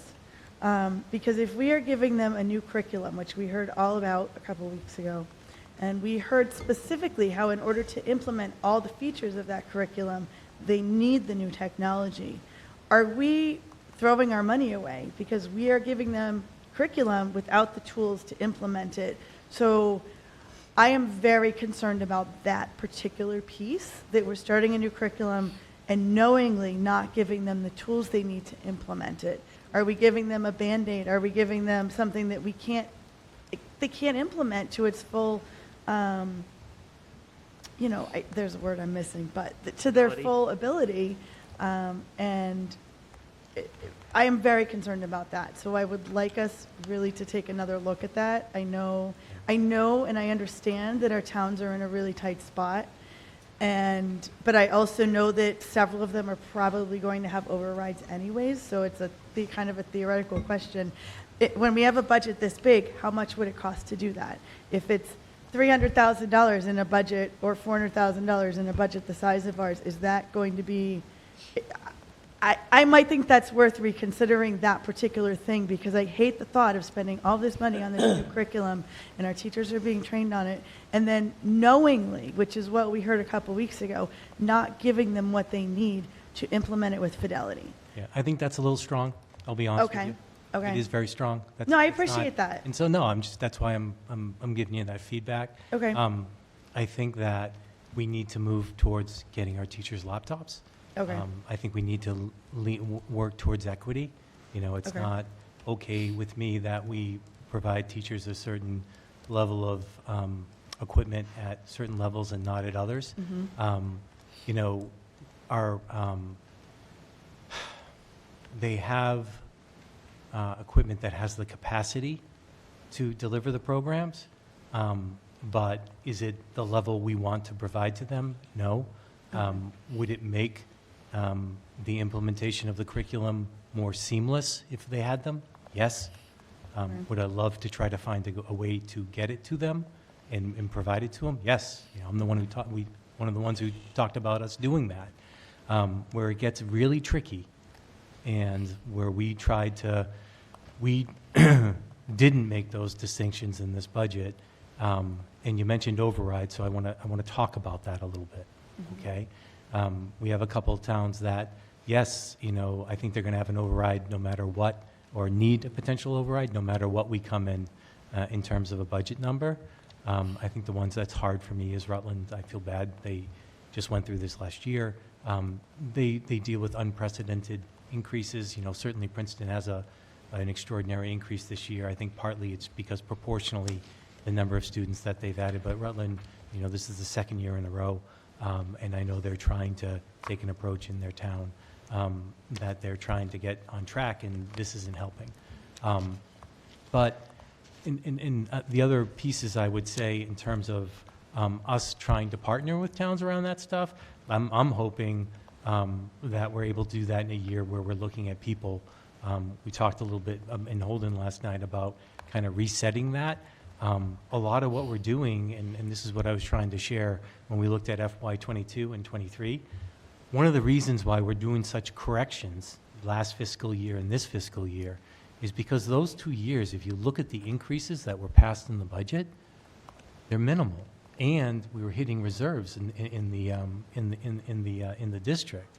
And I think most frustrating for me is the things I talk to you about. Like, I'd love to pretend like, oh, we're going to bring these revolutionary ideas to Wachusett and talk about having interventionists at elementary. And the truth is, no, they're in place in most of the state. Like, the things we're talking to you about aren't new. And so it's frustrating that they weren't advocated in those years and those things weren't put in place because we're not experiencing this just because of COVID. And it's simple, good educational practice to have that type of approach in place in districts, and we don't. And so that's frustrating, you know. But to answer your question about, we tried not to make that designation because it becomes a very slippery slope. You know, is teacher technology at elementary and middle school, is that more important to adding a social worker at the high school? You know, and it gets really difficult. Right. And I think this is the piece I don't think can be lost on us. This is the biggest increase in an assessment that we've asked the towns to do, and at least in the last 10 years. And do you know what the second one is? The budget we passed last year. And so, like, when I talk about us being good partners, it's not lip service. Right. You know, our towns weren't expecting this year. And I feel like we have a real responsibility to them to try to help them through this and to help to try to hopefully avoid an override if they pass the budget. Like, that's the other thing we need to consider as a school committee and as a district. You know, it's possible people are going to look at this budget and say, you got to be kidding me, and they're not going to pass it. You may not even pass it. I understand that. Like, this is a draft budget.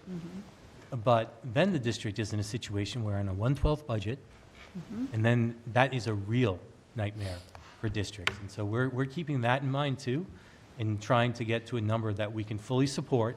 Like, Michelle and I have full confidence we can back up anything in this budget and can tell you exactly why we're figuring this cost and exactly what the data is to support it.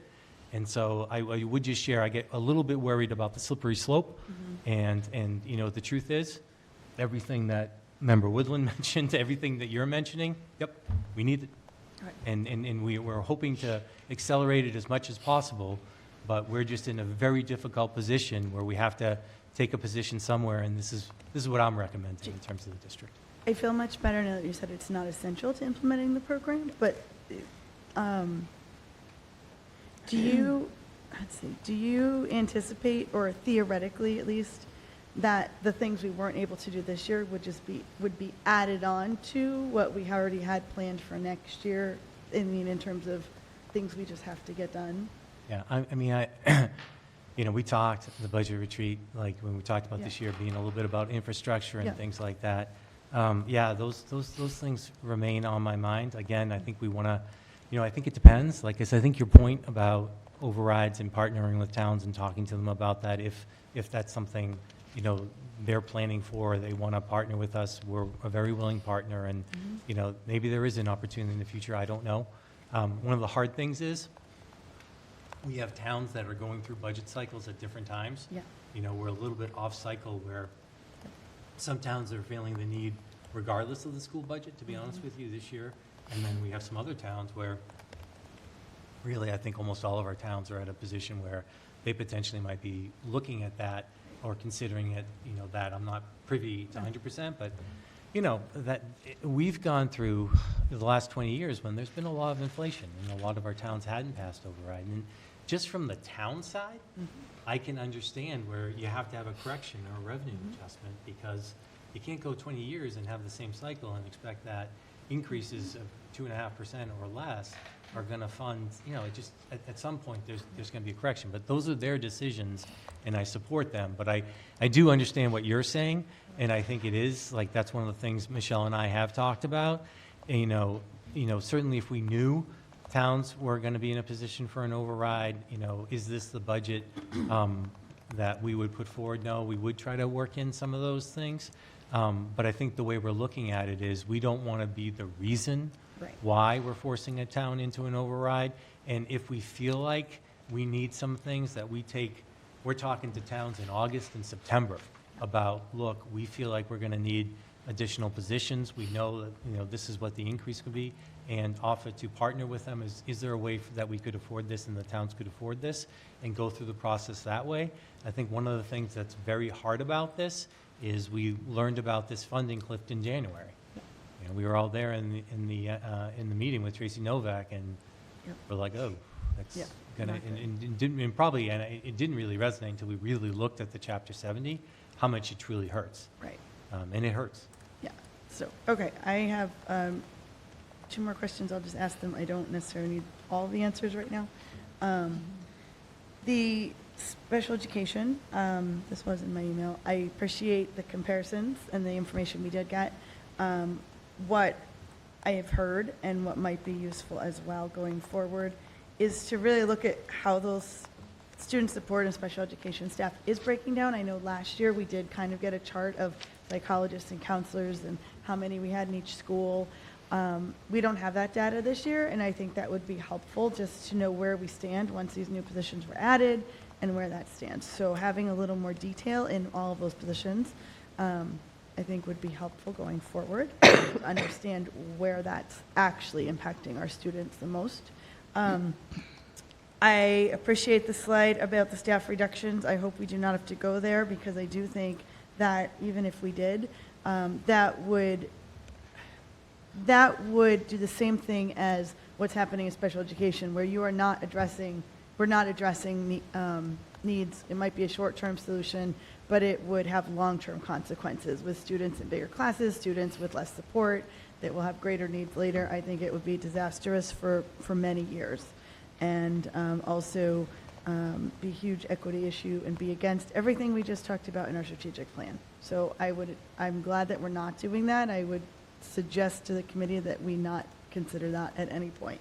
And the final thing I wanted to mention is when you're looking at efficiencies, you have heard this before from me, I would love if we would look at a data person part-time as a consultant or something of that sort, because I've heard all of you say in many cases, not that you can't do it, because you're doing it, but how busy you are and how many things you have going on, and how we haven't had time to dig into whatever data yet, but we have some of it and we know what we want to ask, we just haven't had time to do it yet. I think of that as similar to the Medicaid person we obtained a couple years ago, where they were part-time, not full-time, and we're able to really realize a lot of savings for us by having the time to put into processes. And if there's someone that could help you all do that and dig into this in more detail, I think that might be a good use of our time for a district our size. It could also help with some of the surveying things we do that our tech staff pretty much designs, Barry and his staff. So I urge you to consider that when you're looking at efficiencies, because I have heard for a number of years from other districts how valuable something like that is, and they're all shocked we don't have someone doing that. So, thank you. Okay, Linda and then Jana. Yes, thank you. Can you remind me how much revenue we're expecting from Medicaid reimbursement? I'm sorry. I'm sorry. I thought maybe I asked the question. For this year? Well, for this year and for in the budget that we just. We budgeted both for 750,000. And I think she said she's a little over 800 for this year, and conservatively budgeting for next year. Okay. And then do we feel that our procedures for obtaining that reimbursement are sound, and can we, are there ways in which they can be implemented in a way that might help to maximize our reimbursement from Medicaid? Can we think of any ways that we could improve? I think upon them? Sue does a great job, to be honest with you. Great. And she is on it as far as like being careful about, what things we put through a grant that prevents her from claiming it through Medicare reimbursement. Or the Medicaid, reimbursement. So I think she's doing a great job.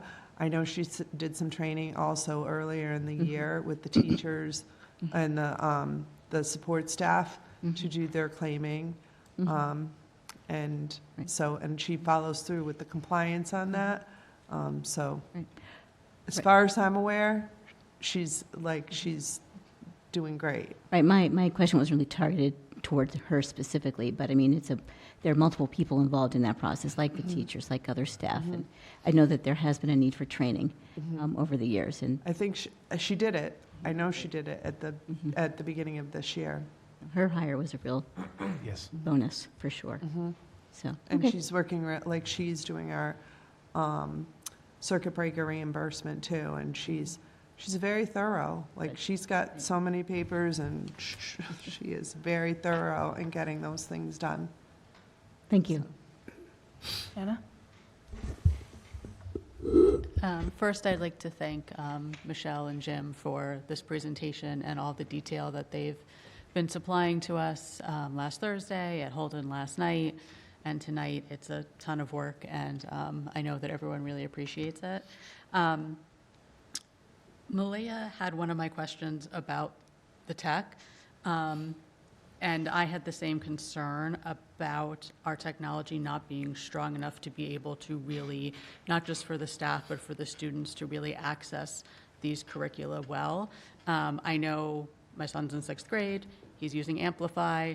I know his Chromebook has issues working that curriculum, like the whole thing won't fit on the screen and you have to scroll up and down and around, and they're constantly trying to refresh it. And can he get through it? He can. And so I just wanted to reiterate what Malia was saying, is I don't want to spend a lot of money on curriculum and not get the most out of it for the staff and the students. That is a concern of mine. And then for special ed, I just wanted to reiterate that we have enough staff to cover all the students' IEPs. Yeah. Okay, we do One of the things hear that- a lot through the grapevine of students' IEPs not being met properly.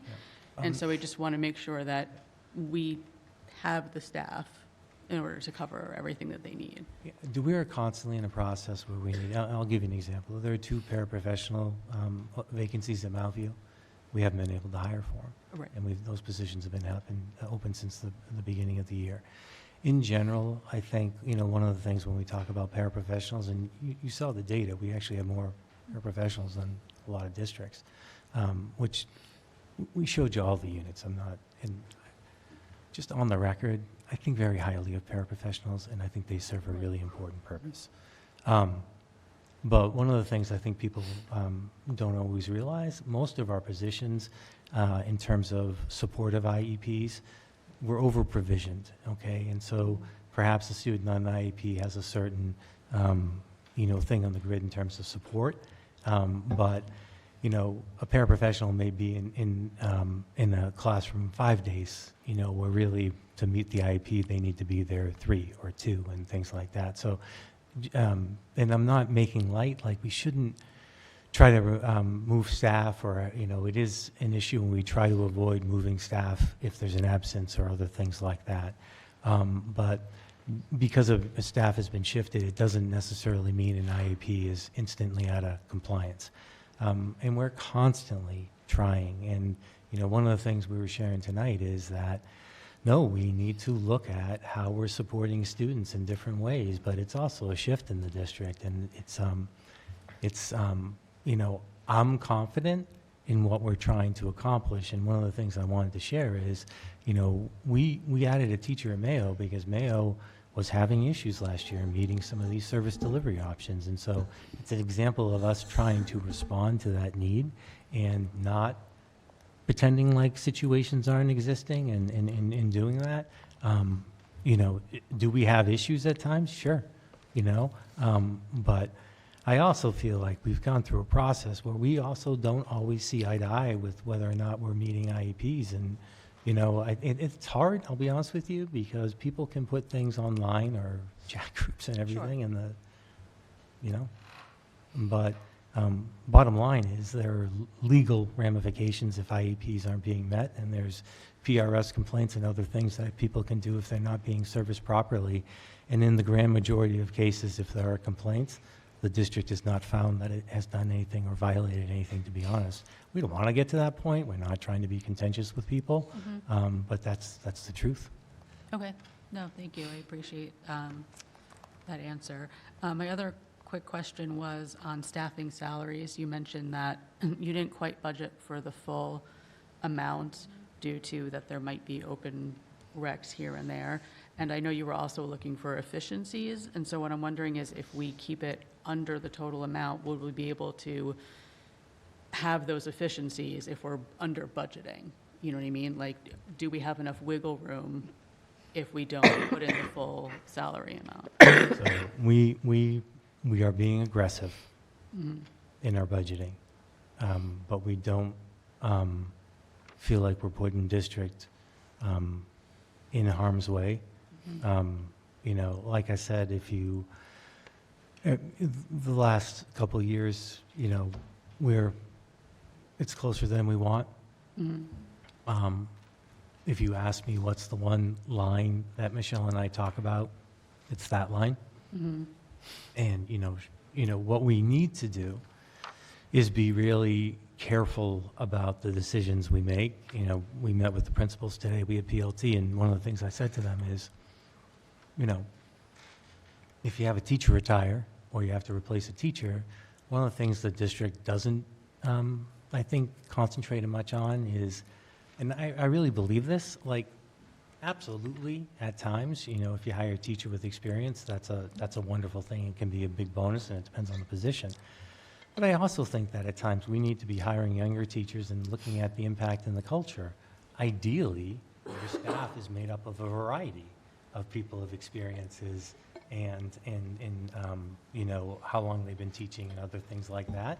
And so I think one of the things we need to do is make sure that when we do hire people, we make a consideration and look at, every once in a while we do hire a teacher who's new to the field, because sometimes they bring passion and energy and perspective that we wouldn't have otherwise done. And so that's one way we look at that line in terms of, how we replace people. I think we have to ask our questions too, in terms of, say, if there's a retirement or if someone leaves, do we need to replace that position right now? All right? We have declining enrollment, and it goes by level, to be honest with you. And, we have to think about, are we properly provisioned at all levels, and is that an issue of equity? And ask ourselves those questions, and we're going to do that. And so, everything that you're sharing, concerns about the technology, these are all legitimate concerns, and these are all things that we do need to make sure we're addressing. I don't know what else I feel like we need to show the towns that we're doing everything in our power to minimize the impact on them. And with that, you know, the district bears, we got to share that with them in a way that we can. And I don't think we're doing anything irresponsible in this budget, where I feel like we're creating a situation where we're, you know, definitely going to have funding issues, or we've substantially impacted district work that we all want to move forward. But we're hopefully also letting the town, sending them a clear message that we know this is part of our responsibility to you, and we're going to do whatever we can in this budget to make sure we've pared it down and have removed anything that we absolutely don't need, you know. And in my hard line, I'm going to be honest with you, has been the people. I didn't, you know, I wasn't showing you that slide to be dramatic. Right, That's stuff I desperately want to avoid. right, of course. You know, so. Okay. Thank you for that. Just wanted to add really quickly that if anyone wants to get a little more in-depth with how the state was figuring their numbers this year, Tracy Novak's doing a free webinar next Friday. You can sign up through MASC. It's for an hour at 12 if you really want to. I mean, I think we have an idea, but she is doing a presentation, and usually she has a lot more detail than most of us even know. So that is going to happen if you're trying to understand it more. So thanks. Thank you. Kamara? So this will be my third go at this. It's about school choice. In the first 2 times it's ever come up in the last 2 years, I think one thing that always got lost was the context of what the environment was you were looking at that current given time. In one of your slides, I actually noticed enrollment. I can't remember what the last 2 were, but enrollment is down in some towns. So, you know, I never really conclusively decided where I fell on the matter. I'll just say, as somebody who would want to look at it objectively, I'll be very honest. The first year, I feel like I got a very biased review from the group that presented about it. Okay, I'm open to hearing about it again. I personally, I'll just say, as let me call myself a juror, I'd want to see both sides presented. You know, and I'd also want to see example scenarios of how it would play out. You know, I'm not naive. I get that in a budget our size, it may be a drop in the bucket. Personally, I actually see more symbolic value than I do monetary, and I say that because I've heard over the last year from parents the $1 million question in their eyes, which is, so what are you guys doing to save money? Like, I see the towns are doing this and this, but what did you actually do? And, you know, and I get it.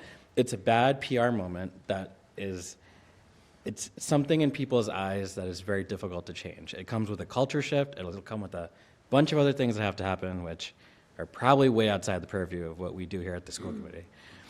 But I would be curious, you know, pros and cons. If you could see a roadmap to do it, how would you do it?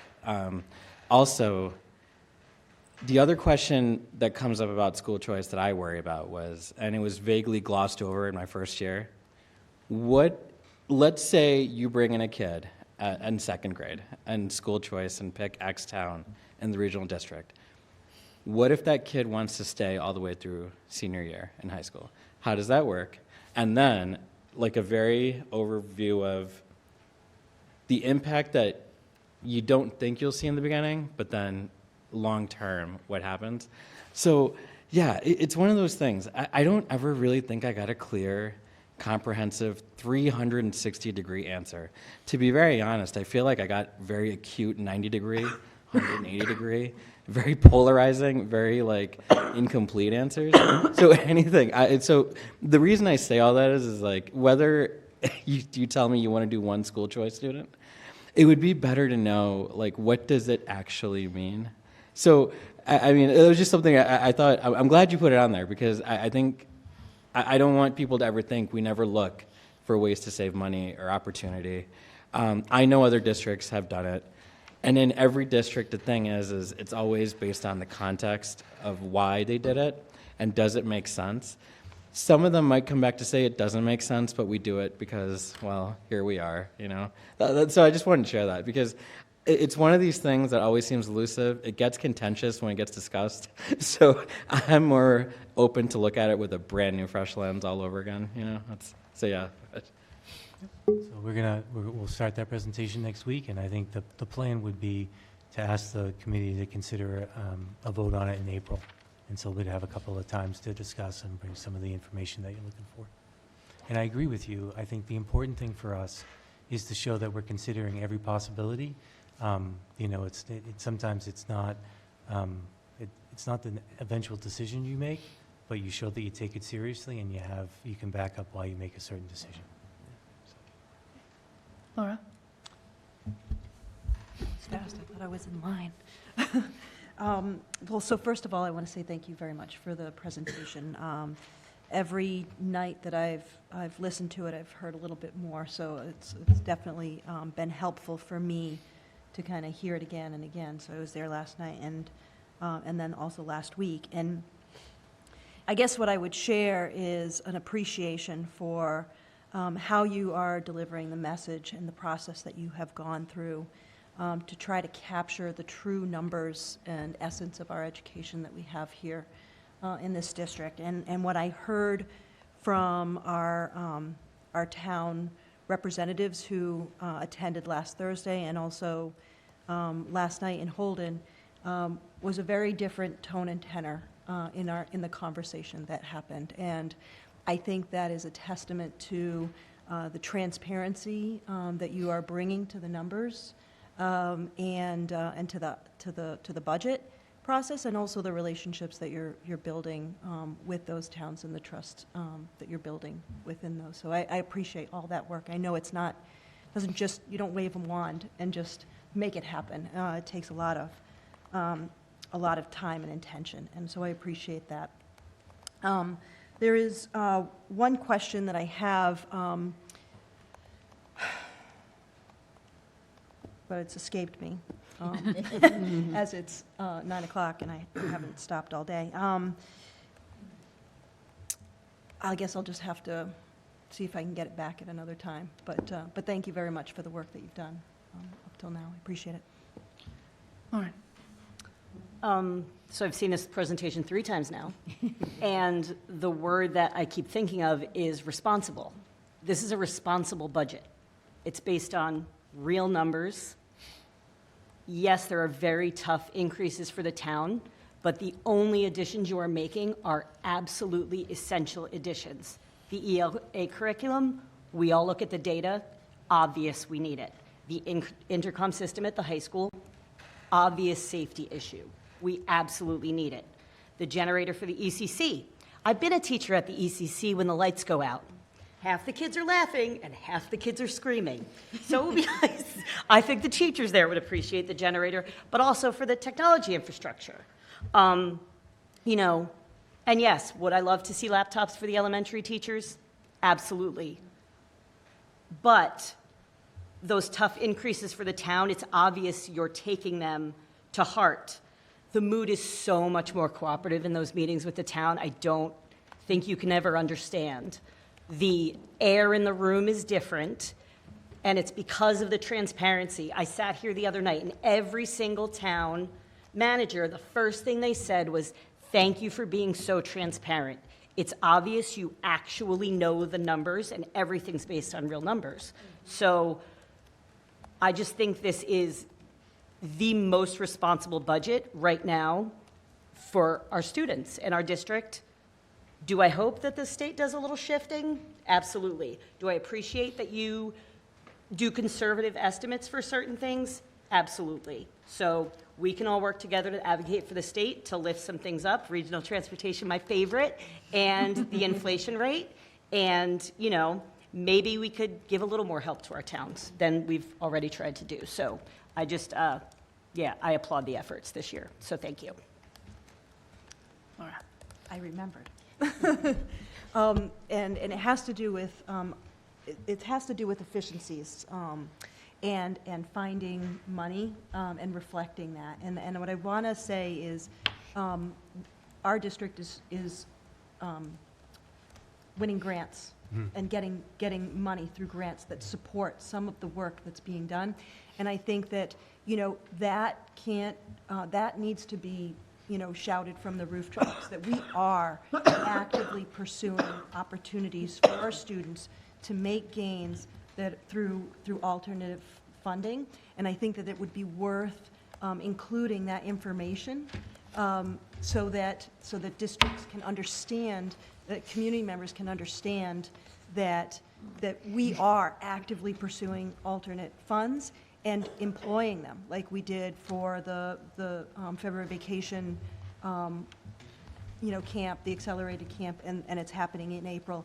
And those are real opportunities that impact our kids in real time, that aren't reflected in this process, but do reflect an incredible amount of legwork that is happening at the district level to seek those alternative opportunities for our kids and help us continue to make gains while still being responsible to our constituents. We'll add it.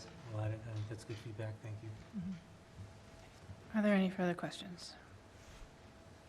Anyone online? Jamie? Hi. Thank you guys so much for this. James and Michelle, you've done great work. I echo what everyone has said, including our town partners. Really appreciate the transparency. One thing that I would just note, I guess, is being concerned about lean staff in administration. I mean, stuff like that can just ultimately lead to burnout, and then we lose that brain trust of the people that have been doing the hard work. So it's something that we should keep in mind, that we don't want to have such a lean staff. We really want to create that burnout. And then just another point about the potential personnel cuts. How feasible would that actually be, given union positions and things like that? I mean, would we run into more red tape, legal issues and things like that if we were to kind of max staff? So I think it would be kind of a unnecessary headache, and definitely a huge detriment to the district. Absolutely. I agree with you 100%, and it would be devastating if we had to cut staff. It really would be. Anyone else? Malia? I just have a quick process question, which, just to clarify, because we have people who haven't been through this before. If a month from now, the state changes some of their formulas, and we end up getting an adjustment in our funds, how does that impact this budget? Do we need to do an amendment? I'm just asking for the body and the public, because that's been a question in the past about what our options are. So I wanted to make sure we're clear, since there are some discussions going on. I think the pathway, and it's a great question, I think the pathway depends on whether or not the budget has been passed in a particular town or not, in terms of what needs to be done. Ultimately, the approving authority for budgets is school committee. I can make recommendations, but ultimately it's your decision about whether or not you want to support those budgets. I think the important thing is, if there are adjustments, that we bring them to the body. You talk about them in an open public forum.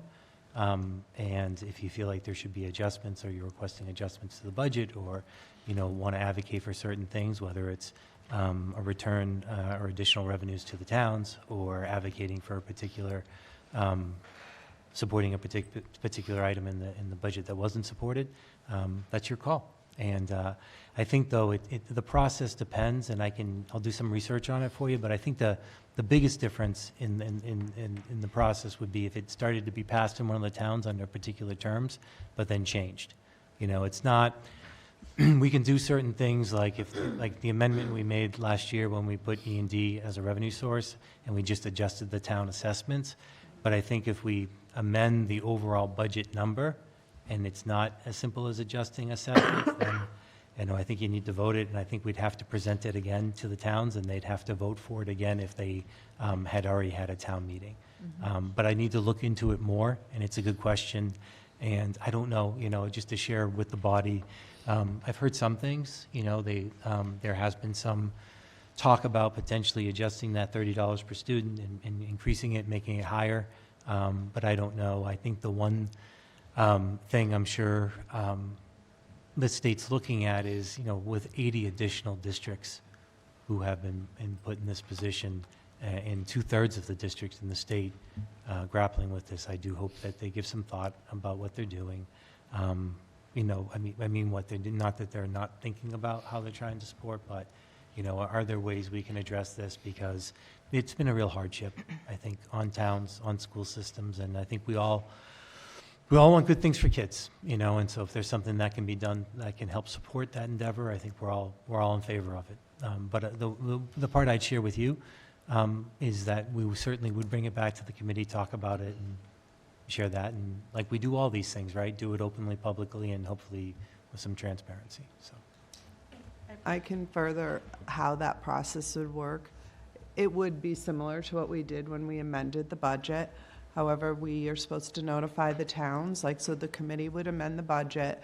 We're supposed to notify the towns within 10 days, and then the towns have 45 days to call an emergency town meeting to vote the budget. If they don't do it within 45 days, then the budget passes. It becomes the new budget. So it would really be whether or not if the impacts to the towns is going to be that we're lessening or their assessment is staying the same, then chances are they may not do that town meeting. So, but we'd have to give them the 45 days. no, that's a great point. And so, because they have the option, if they're asked to look at a budget that's increased, even if it doesn't mean that they have to offer additional revenues to get to that. They have to approve it. You're right. They're approving the, yes. Yep, I was it did. just making sure we were clear. No, it's a good Yeah. question. So, They have to approve the appropriations, not just the assessment there. Okay. Are there any further questions? Okay. We do have enough members here today to have our vote. So at this point, I would accept a motion to approve the fiscal year 25 appropriation in the amount of $121,979,287, and assessments to the member towns as follows: Holden, $37,495,740; Paxton, $7,786,547; Princeton, $6,106,079; Rutland, $16,555,122; Sterling, $13,623,038. So moved. Second. Moved by Janet and seconded by Linda. Okay. Is there any further discussion before we have our vote? George? There's something I find absolutely amazing. So many members, including member Solomon Garrett and others, thank the administration for the great transparency and the great work done with this budget. Well, which is true. I'm not disputing this. And all this, profuse thanks is something I heard last year as well, which apparently is supposed to contrast the situation with this administration and the situation with the previous one. And my question, which I'm not going to ask because they'll never answer, but my question would be, where were you when the previous administration presented the budget? So as the committee, it is your responsibility to make sure that at least the administration is transparent and providing you with the data that you find are good to have.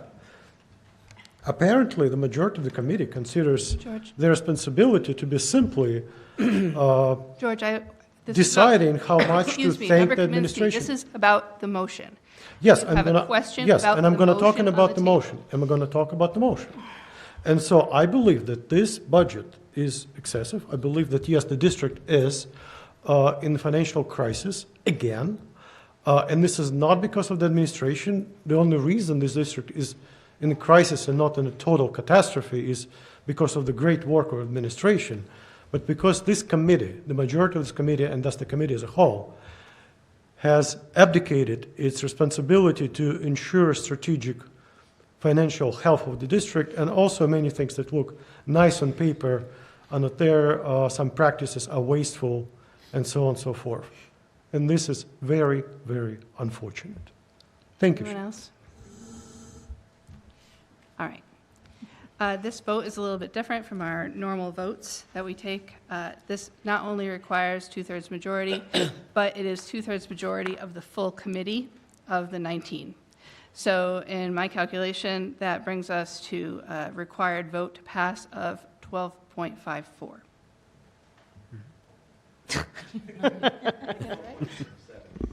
Okay, well, let's clarify. It's not gonna, it's, one member is either gonna go over True. that or not. All right. Okay, so Randy, can you move to a roll call vote, please? Member Beardmore, Beardmore, yes. Member Brennan, Brennan, yes. Member Gavarden, Gavarden, yes. Member Gustafson, Gustafson, yes. Member Vice Chair Haber, Haber, yes. Member Kaminsky, Kaminsky abstains. Member Kirschenbaum, Kirschenbaum, yes. Member Longbelio, Longley, yes.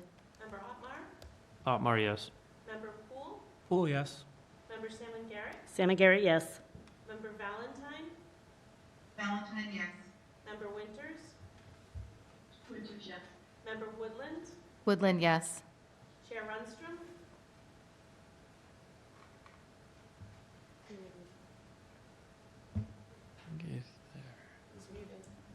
Scott, we can't hear you.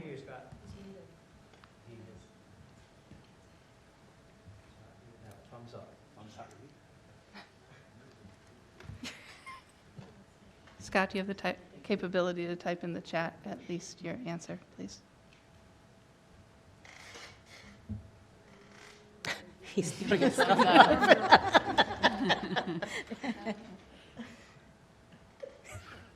Don't know if that counts. Yes. And that's a yes.